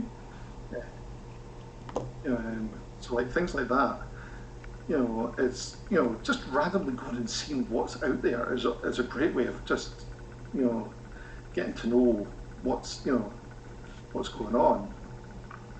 But it's like it's kind of difficult at times to figure out where you want to go for a raid for me, but it's definitely something to think about, definitely. Yes, Yeah. and in Yeah. the chat, Pixel Lumberjack mentioned adjacent skills kind of thing, maybe choosing channels that are similar to makers and crafting. Like for me, I like gaming. I game a little on my channel, so that would work Yeah. for me, but not for everyone. And who said, let me see. And Michi said, like, some genres would think that us raiding into them wouldn't be authentic. So maybe finding something, like some people said, like art or cooking, uh, a skill that's kind of similar to making and crafting could be a good way to go about it. Yeah. But then like science and tech as well, like Mm-hmm. Wilfred saying, there is definitely places to go, and again it's a matter of looking. And again, it is that bit where we have to get ourselves definitely out of the bubble Mm-hmm. of makers and crafting, definitely. And and that's a definite thing that we would definitely have to do. And and sometimes we do find that hard Mm-hmm. because it's that lovely bubble that we're in, and sometimes we do feel that we're like, because I feel that a lot. Mm-hmm. Because I'm, very much like, yeah, I'm quite happy here, you know, yeah, you know, I'll be, I'll stick here, but we'd have to kind of you know, have to kind of poke our heads out to actually get people to notice us, which is what we need, Mm-hmm. you know, it's definitely something that we definitely need to be doing, and sometimes we'll poke our heads out and we get a few scars and such, but most of the time I think we'll poke our heads out and we'll most likely find a lot of lovely people. I think so too. And I'll make a Yeah, point after this stream to raid into someone not in making and crafting. I think that could be yeah, fun for all of us. We can all figure yeah, someone out. yeah. Let's Yeah, see. but yeah, that's it. It's that. That's the thing. Like chat has been giving me some amazing ideas. Me too. Because like for me, like that whole bit of kind of getting out of the makers and crafting bubble is so hard. And it's and actually being able to push ourselves out of that. You Mm-hmm. know, it's something that's you know a really difficult part that we all have to start thinking about at some point. Mm-hmm. And I know that everyone will want to do that, and it's fine to not want to do that because it's all a matter of what you want your stream to be about. And where you feel comfortable. Definitely. You know, you know, and that is again the thing is that you don't have to do everything. Mm-hmm. You do what you feel comfortable with. And that's you know and that and this, that's the whole thing with the whole networking thing is you you know you get out what you put in as well. So if you're not if you want to kind of go out there and become part of like 30 different communities, that's great. But you also need to remember that you're part of 30 different communities, which is difficult. Mm-hmm. Uh, which is another big point is you know you've got to be part of these communities. Definitely. And if you only go in there for the networking, and then all of a sudden, once you've got the people and you stop being part of it, you've got to kind of think about that, because it's happened in the past for me. I've lost contact with certain communities that I've been part of. Sometimes it's just been a natural ebb and flow, because it happens. Mm-hmm. And you've got to think, and it'll happen, because sometimes things just change. It's like the way that a streamer does things might change up. They might not be doing the same things that you enjoy anymore. Right. But sometimes you'll end up just being in a channel, and all of a sudden, like, you're just like, you find that you're too busy watching X, Y, or Z because they're all of a sudden in the same time slot as that person. But and that it's a very difficult situation that you're putting yourself in. Because you've got if you're you've got to if you want to be part of a community, you've really got to think about, is that community worth given all the time for? Definitely. Yeah, you can't.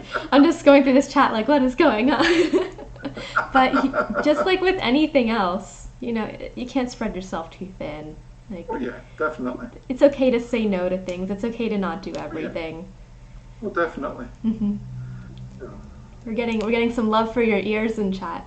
Oh yeah, gotta love the ears. Gotta love the ears. They're fantastic. As inspired by CC Project Factory. That is amazing. Okay, and yeah, even Crossthread Gear said, oh, even today they're trying to get gaming inspired designs, and a lot of makers here have that inspiration. So there's definitely different ways that the different communities could cross over and be connected. And exactly, time management is a huge Oh, yeah. portion of streaming too, and networking. Like, you can't network with everyone. Oh, There's yeah, no time for definitely, that. Definitely. And here's the thing as well, is that how many of us are actually doing streaming as a full-time job? Ooh, do you want to do a poll? Yeah, yeah. Let's see how to do it. Because I don't think there's many of us. I can Because do it. I'm not. And I'm not either. Yeah. Okay, give me just a Yeah. second, everyone. I'm going to do a poll. I'm so excited. I love doing these. I just have to pull up the creator dashboard, because otherwise I don't know how to do it. Yeah, we got to get some more stats, more data. Yeah. Okay. Nope, that's not the right button. That button. It's thinking. Okay. So when it loads, the question will be, do you stream full time? And then, okay, new poll. So what constitutes full time? Is it is it your main source of income? Oh, that's a good one. Okay, is streaming Yeah. your main source of income? And then we'll have yes, no, and then I don't stream, because we are inclusive. Yeah. Okay, cool. So we'll have that going for a minute.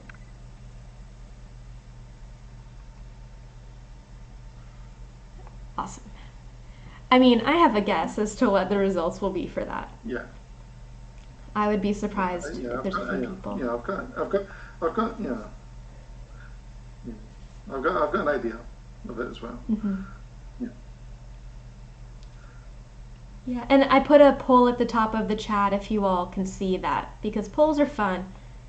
But I do see some people. They're fun. I think they're cool.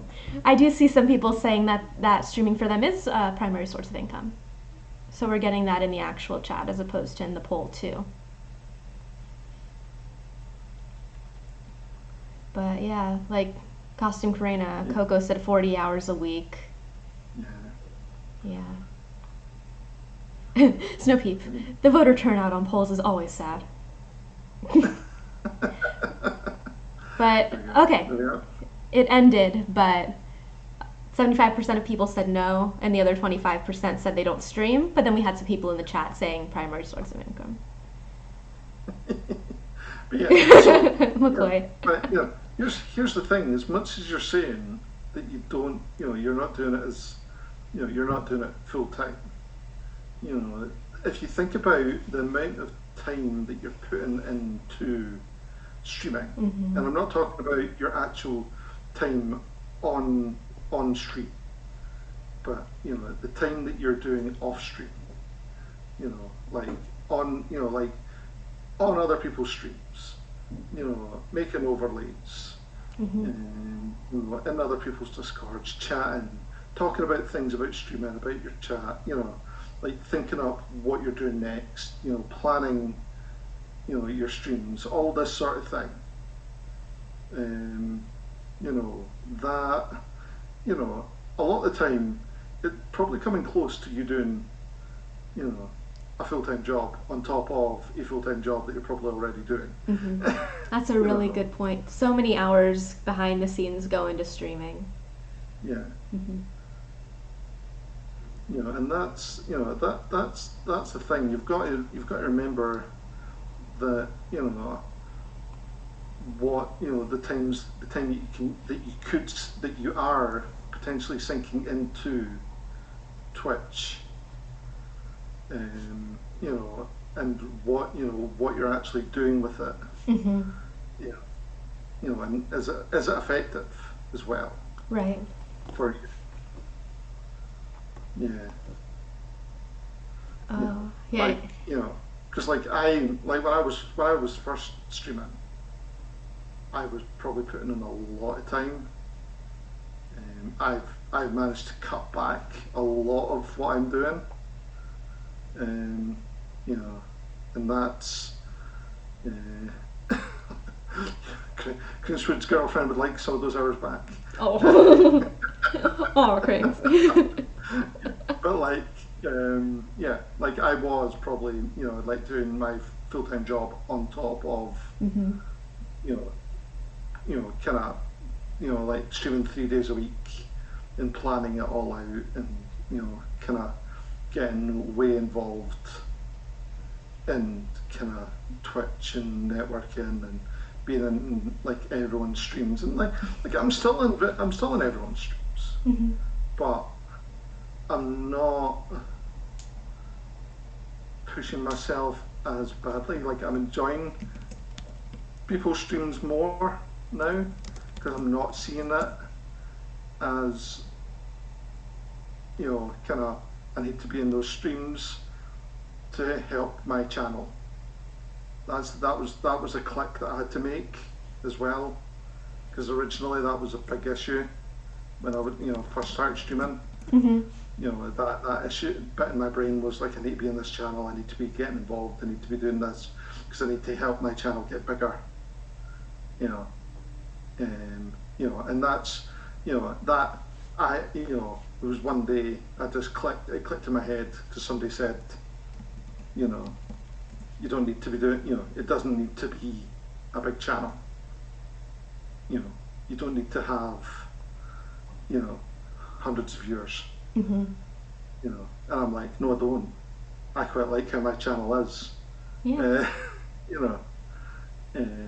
Like I like having the chat going as it is, and the lurkers being there, and the kind of pace that I've got for my channel. And I like the natural growth that it's going at. So I just started making that change so that it didn't feel like it was a job in my head, for me. So that so making that little bit of kind of difference there, that you're not making it so much of a job to yourself, does help.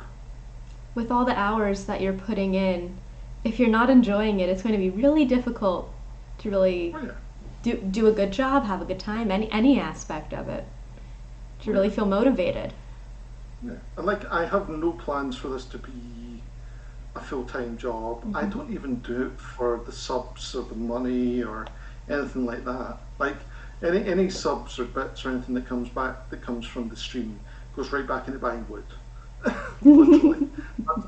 That's literally what I use all the subs and bit money that I get. Yeah, it literally buys wood for making more things. I was like, oh, what am I going to get next on Amazon? What's on my list? What craft store am I going to next? And then and that and that's that's I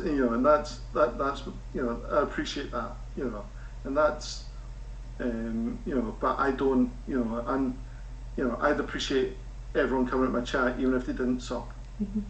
Like if I wasn't getting subs, if I wasn't getting bits, like I could turn off, like become non-affiliate and still stream. I'd be fine with that, because like I do it more for the interaction and the enjoyment of it, and that's because that's always been my thing for my stream. It's never been about the making money side of Twitch, for me. And I think a lot of people on Twitch, like in the makers and crafting, are kind of in the same boat, that they're, it's like yeah, it's quite nice getting that little bit of money coming in for Twitch on the 15th, and you're like, oh, that's kind of nice, but but on the same side, you're like, it's just nice having a chat with people. Yeah. That's a value, and this came up earlier in the chat. That's definitely a value I see from it. That with pandemic, quarantine, things like that, Twitch has been amazing in helping people have a little more normal social interaction at a time when they really can't do what they're used to doing. Yeah, definitely. And that's that. We are now the world's largest craft club, right? Absolutely. Yeah. And that's that's one of the good things. Another good thing of the pandemic, right? It's brought more people together. That I probably don't think everyone, not as many of us would have known each other if it hadn't for something like this. Yeah, as horrible as it is. Oh, definitely. There are so many people I have met that I can't imagine not knowing now, who, if I didn't go on Twitch, I would have not in any way. I don't think our paths would have crossed in any other way. So Yeah. I'm so appreciative of the experience. Yeah. Yeah. And Definitely. Crink's Wood Creation said hopefully it continues post vaccine. I mean, I can't speak for other people on the platform, but I'm pretty sure I'll be here. I can't imagine not being here and interacting with all of you. I think it's that bit where people that have came on that are stuck around, because they've seen the positive aspect of Twitch, will stay around, and hopefully that will also kind of push people towards kind of more people coming in from there. Kind of growing the channel, because like I was looking at the metrics for it, and since the pandemic kind of started, makers and crafting's doubled in size. Oh, wow. So between kind of new people coming in, and adding in some of the mixer people as well, we've had a good bit of growth. Yeah. Because I noticed Wolfram's asking if I saw a surge in viewership. I did actually see a bit of a surge when it first started, but I think the whole of Twitch had a good surge as well when kind of lockdown first started. It's been there was a bit of a surge. It wasn't a huge surge, but there was a slight blip in the numbers going up a bit, I found. And have you found that viewership just have stayed up, or has it gone back down a little bit to where it was before? My numbers have kind of kept going up enough. They've not went up huge, but like over the last kind of since March, my numbers have kind of been pretty decent, for my channel. Like, I've seen a steady, decent growth on my channel, which I've been quite happy with. And, it's not, for a makers and grafting channel that's on at 1 o'clock in the afternoon in the UK, yeah, which isn't the best time slot. you know, I'm doing pretty okay. You're doing okay. Because I think like it's that bit where I've chosen to stream at probably an awkward time because it's 8 o'clock in the morning or earlier in the US. It's late-ish in Australia. So it's that bit of the time scales are really in the kind of strange, awkward time spot where only certain people are actually watching. Well, there's people all around the world who would love to see what you do. So I think a lot of people probably appreciate that time that you're streaming. And Snow Peep wanted to know what is a good time slot and is there actually one? I don't know. What do you think? I think you'd have to do a little research on that with the type of streaming you want to do. I know there's some data out there, but I don't have an answer off the top of my head. There is technically prime times for streaming, but it depends. Again, it depends what audience you're looking for, but it's really hard to kind of pin down, kind of exact, and again, if you're looking for an American audience or a European audience, or it's that sort of bit, but either it's it there's so much that goes into it as well. But like I see Coco's just saying like noon and 10. Is that EST, Coco? So assuming that would probably be about right. Yeah, and Mr. Frightful mentioned how the consistency is important. They said committing to it regularly, but beyond what time of day, it's if you can be consistent with it. Consistency is key. It's like if people know that you stream at this time on this day every time, they will be there. Because then it's just it becomes commonplace because like they know that it's Monday, I'll be on at 1 o'clock, and they'll like they'll finish watching this person, or they like they're doing something, and then it's time to go and watch Laser. It becomes like watching a TV program. And it's something to look forward to as well with people that are pretty consistent. I get excited for when I know they're going to be streaming. I can say hi, see what they're up to. And that's it makes it becomes that thing. So like when you don't stream, you get those messages of why aren't you streaming? What happened? Yes. Because I know I'm going to be getting that tomorrow because I'm not streaming tomorrow.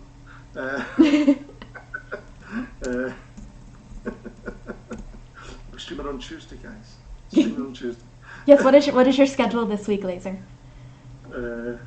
Well, not normally I stream Monday, Wednesday, and Friday at 1 p.m. GMT, 8 a.m. EST. But because it's late. I'm sorry. Thank you. It's fine. I've already worked on this. I'm going to be streaming on Tuesday instead of Monday this week.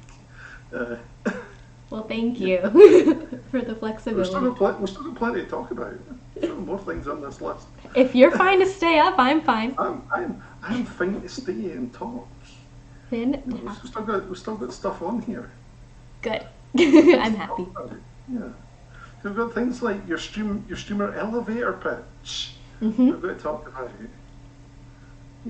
So like when you're like when you're on someone else's channel and they ask you about what you stream, when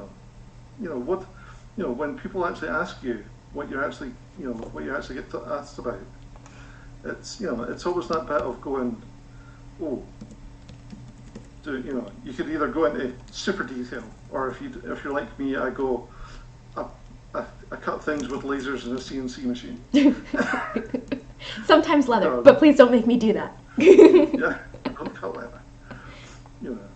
But that's the thing. Like, for me, I always think, if someone's asking me about it, I just want to keep it concise, and to the point, because I don't want to take over their stream, because that's, if I'm on someone else's stream, it's more about, here's what I do. I'll give you it very quickly. If you want to find out more, you'll ask. Mm-hmm. Because it's that bit of going, here it is, here's the bog standard, easy bit, that people know. I don't need to get into too much detail. If you want to know more about it, you will ask, because that's what always happens. Mm-hmm. Because if you make it enticing enough as well, because it's that bit. If they're going to ask you about it, if you say you do laser cutting and CNC cut, laser and CNC cutting, they're going to ask you more about it anyway. Mm-hmm. Let's say McCoy, glass blowing. There you go. Yeah. And also, I feel like it's also good to have a sort of like elevator pitch a little bit about yourself when people come into your stream through a raid. That you can let them know a little about what you do, get back to what you're doing, and you'll probably say a little bit more than if you're in someone's chat. But it's another way to just sum up what you do. Oh yeah. Mine isn't much more than that. It's mostly, hi there, I'm Laser Geek, also known as Colin. I do laser cutting CNC machines. I make geeky things. Here's some of the stuff that I do. The stuff behind me. There you go. Even though I don't have anything behind me. But but that is, that's the kind of thing where, because you don't have very, when someone raids in, that's the thing, you don't have long to try and keep people either, because a lot of the time people are raiding in, 50% of them are already gone normally, because like they raid in because they want the 250 channel points, and that's all they're wanting in, that's the thing, sometimes when you start talking, half of them are still stuck in the pre-roll ad, so you've got to account for that. That's the fun bit. So take your time a little bit as well with those pre-rolls. Then make it quick and to the point. I always think make it a bit fun if you can, but just let people know. Tell them what you're making at times as well. If you can show them what you're up to, show them. Depending on what you're doing. But that's it's that bit of just get everything in as quickly as possible, so that people can make that decision straight away. Yes, and that wait during the pre-roll ads, that's such good advice. I know it's something I need to remember to do whenever there's a raid. Yeah. Now, there's the whole pre-rolls. There's, I'm still debating over, should we pre-roll, should we do an advert every 30 minutes? Like they do on a lot of gaming channels. I don't know what people's thoughts on that are, because that's that's an awkward one. Definitely, and I won't do a poll for that. Don't worry, everyone. If you have an opinion, let us know. I would love to know as well, because I just don't. It's like the better of two evils type situation. It's something that I don't know what's the better option. For I don't know what other people feel about it. But, it's just something to kind of think about it. I do think I remember hearing that a lot of people jump from channels when there are pre-roll ads, but we can't do anything about it. Well, that is the thing, the whole kind of pre-rolls, are a way of, you will lose people, Hmm. yeah, and that is the hardest part of like, should be, my big issue with it is that it's so hard to remember to roll an advert every 30 minutes, because you've got to do it. Um, and that's the issue with that, and if you forget to do it, it then just automatically gives you pre-rolls, Mm. and you don't realise it. Oh, Boyd says that he thinks a lot of partners start to get required to run ads. I didn't know that. Yeah, they've got to Like they've got required? to do that, and then there's all that other sort of thing. Hmm. Yeah, Yeah, there's problems with oh that, yeah, but not a lot I know about it. all right. There's so much that goes into the whole partner thing.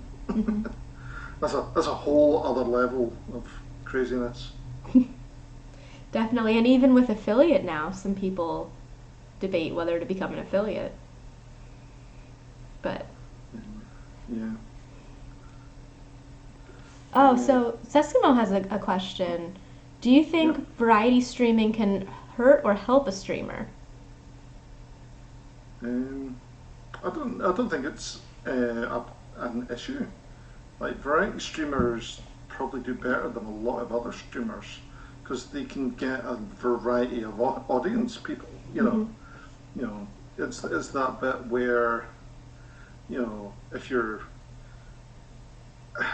you know you can get more eyes on you by doing different things.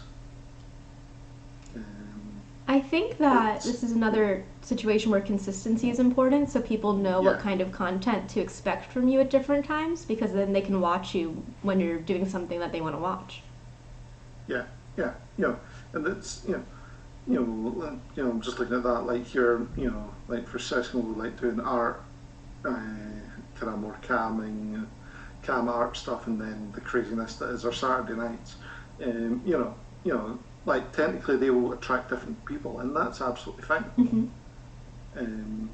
Because there's nothing wrong with people only tuning in for certain types of streams,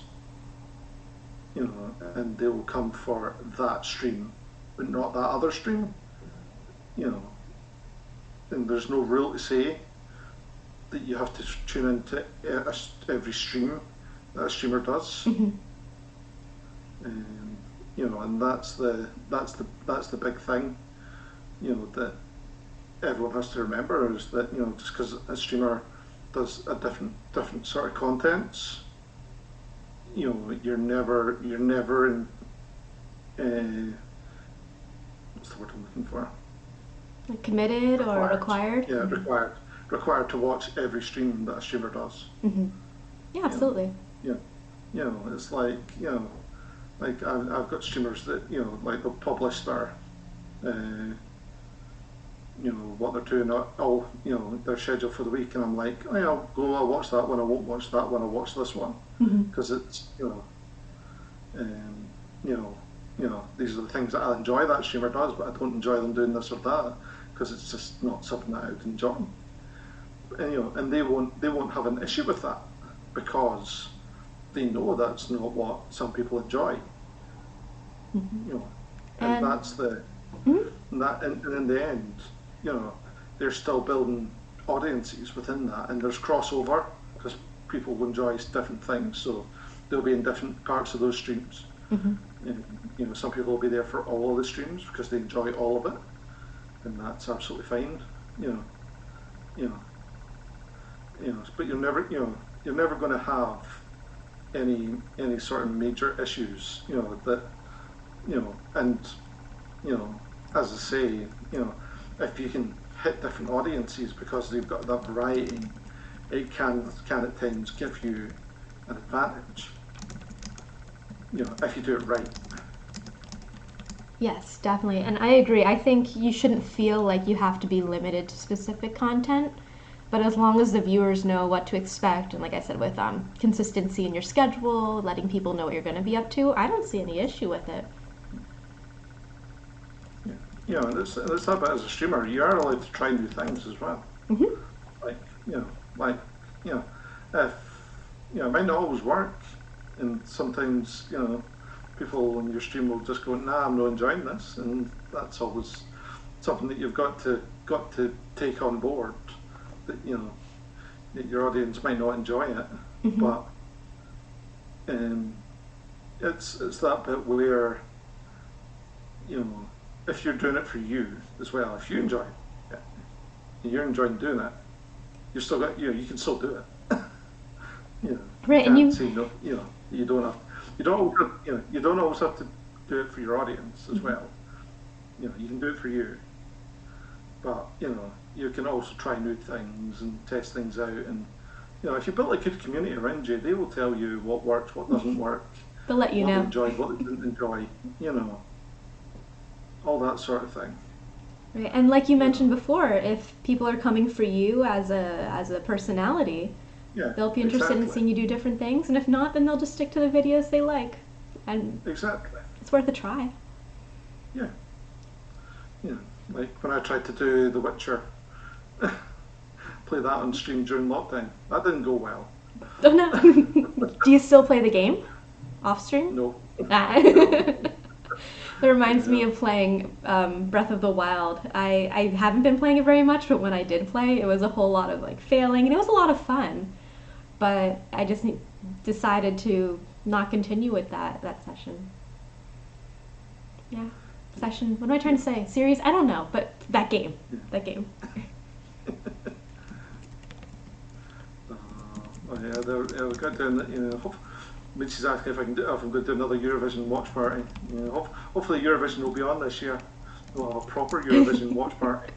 Oh my gosh. Did you see that? Was it a Will Ferrell movie? That was a thing, Oh right? yeah, I haven't yeah, seen yeah, it. yeah, yeah. It was, yeah, it was an interesting one. Pretty much what Eurovision's like. Uh, I need to watch that. I haven't watched it yet. A lot of things I need to watch, but I'm busy watching all of you, and I wouldn't change a thing.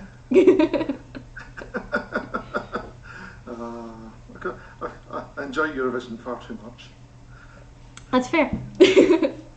Seskimo can attest for it. When I used every year my Facebook used to be filled with my comments on Eurovision. uh, but yeah. Oh, let's see. What we missed? If there was anything else that we were See. going to talk about? Uh, Shout outs. Shout outs. Shout outs, yes. Yes, Speaking. shout outs. It's a great thing.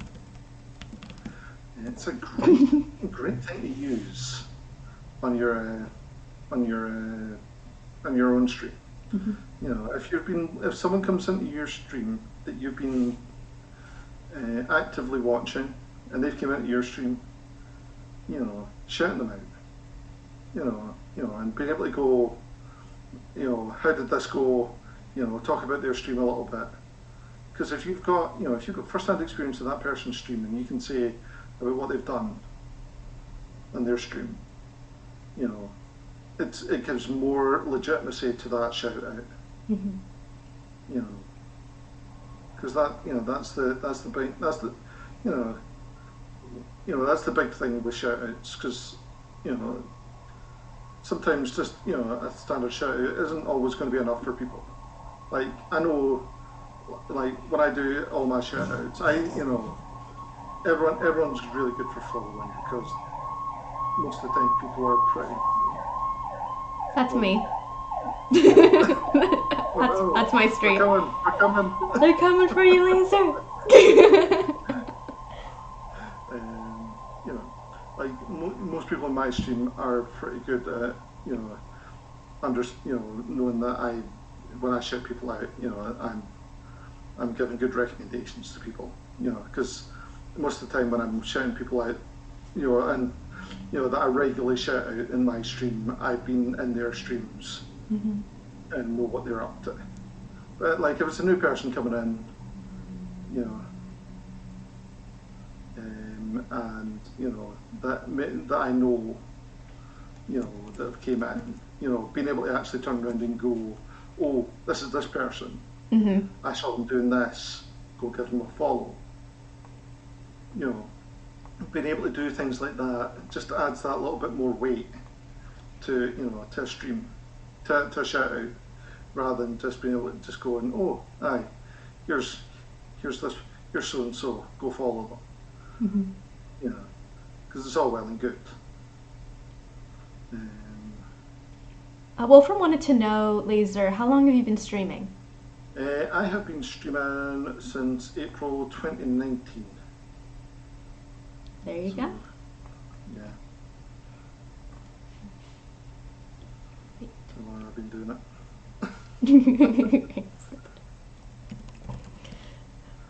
But yeah, for me, that's how, that's how I feel for shoutouts. For me, anyway.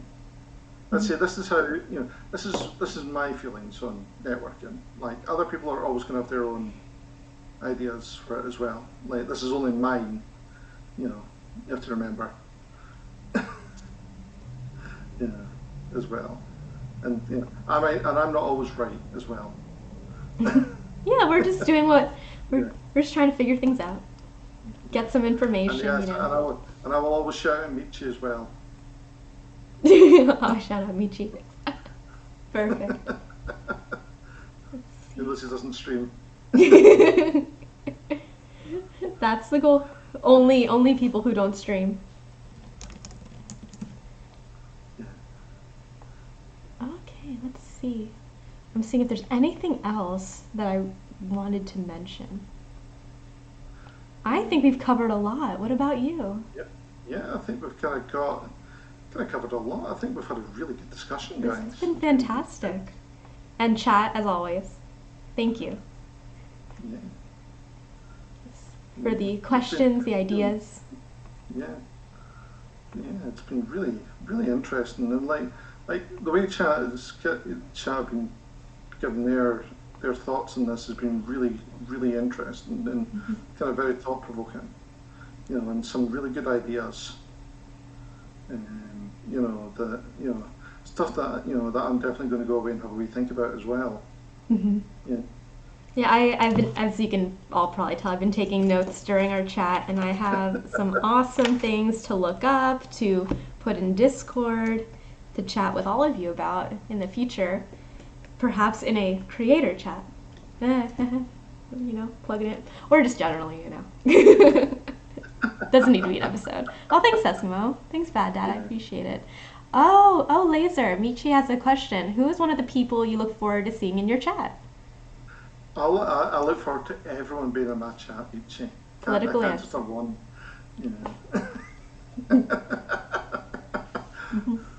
I don't do favoritism. Out loud.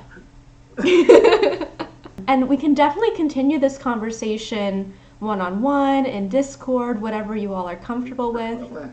My DMs are always open. I respond to Discord better. Well, thank you, Boyd. I appreciate it. Yeah, Laser, thank you so much for being on this episode. And just in case, let me... A really good thing. And guys, Momo is putting on this amazing series for us all here. You definitely want to be jumping in for all of these chats that are going to be going on. Because I think, some of the other people that are going to be coming on that are going to be imparting some great knowledge that we're all going to want to listen in for. Thank you all so much for being here, and I am going to give you a little sneak peek of the next episode featuring Worked Lettuce 3. So that's going to be a hoot. A big hoot. A big hype hoot. I'm going to need some... I just had water in my mug. I'm going to need something better than water next time. But Laser Geek, this has been amazing. Thank you so much. Brew. Yes. That's what you need. And I'm looking forward to your series as well, to the makers. I will be there. This week I have Make Mistakes on.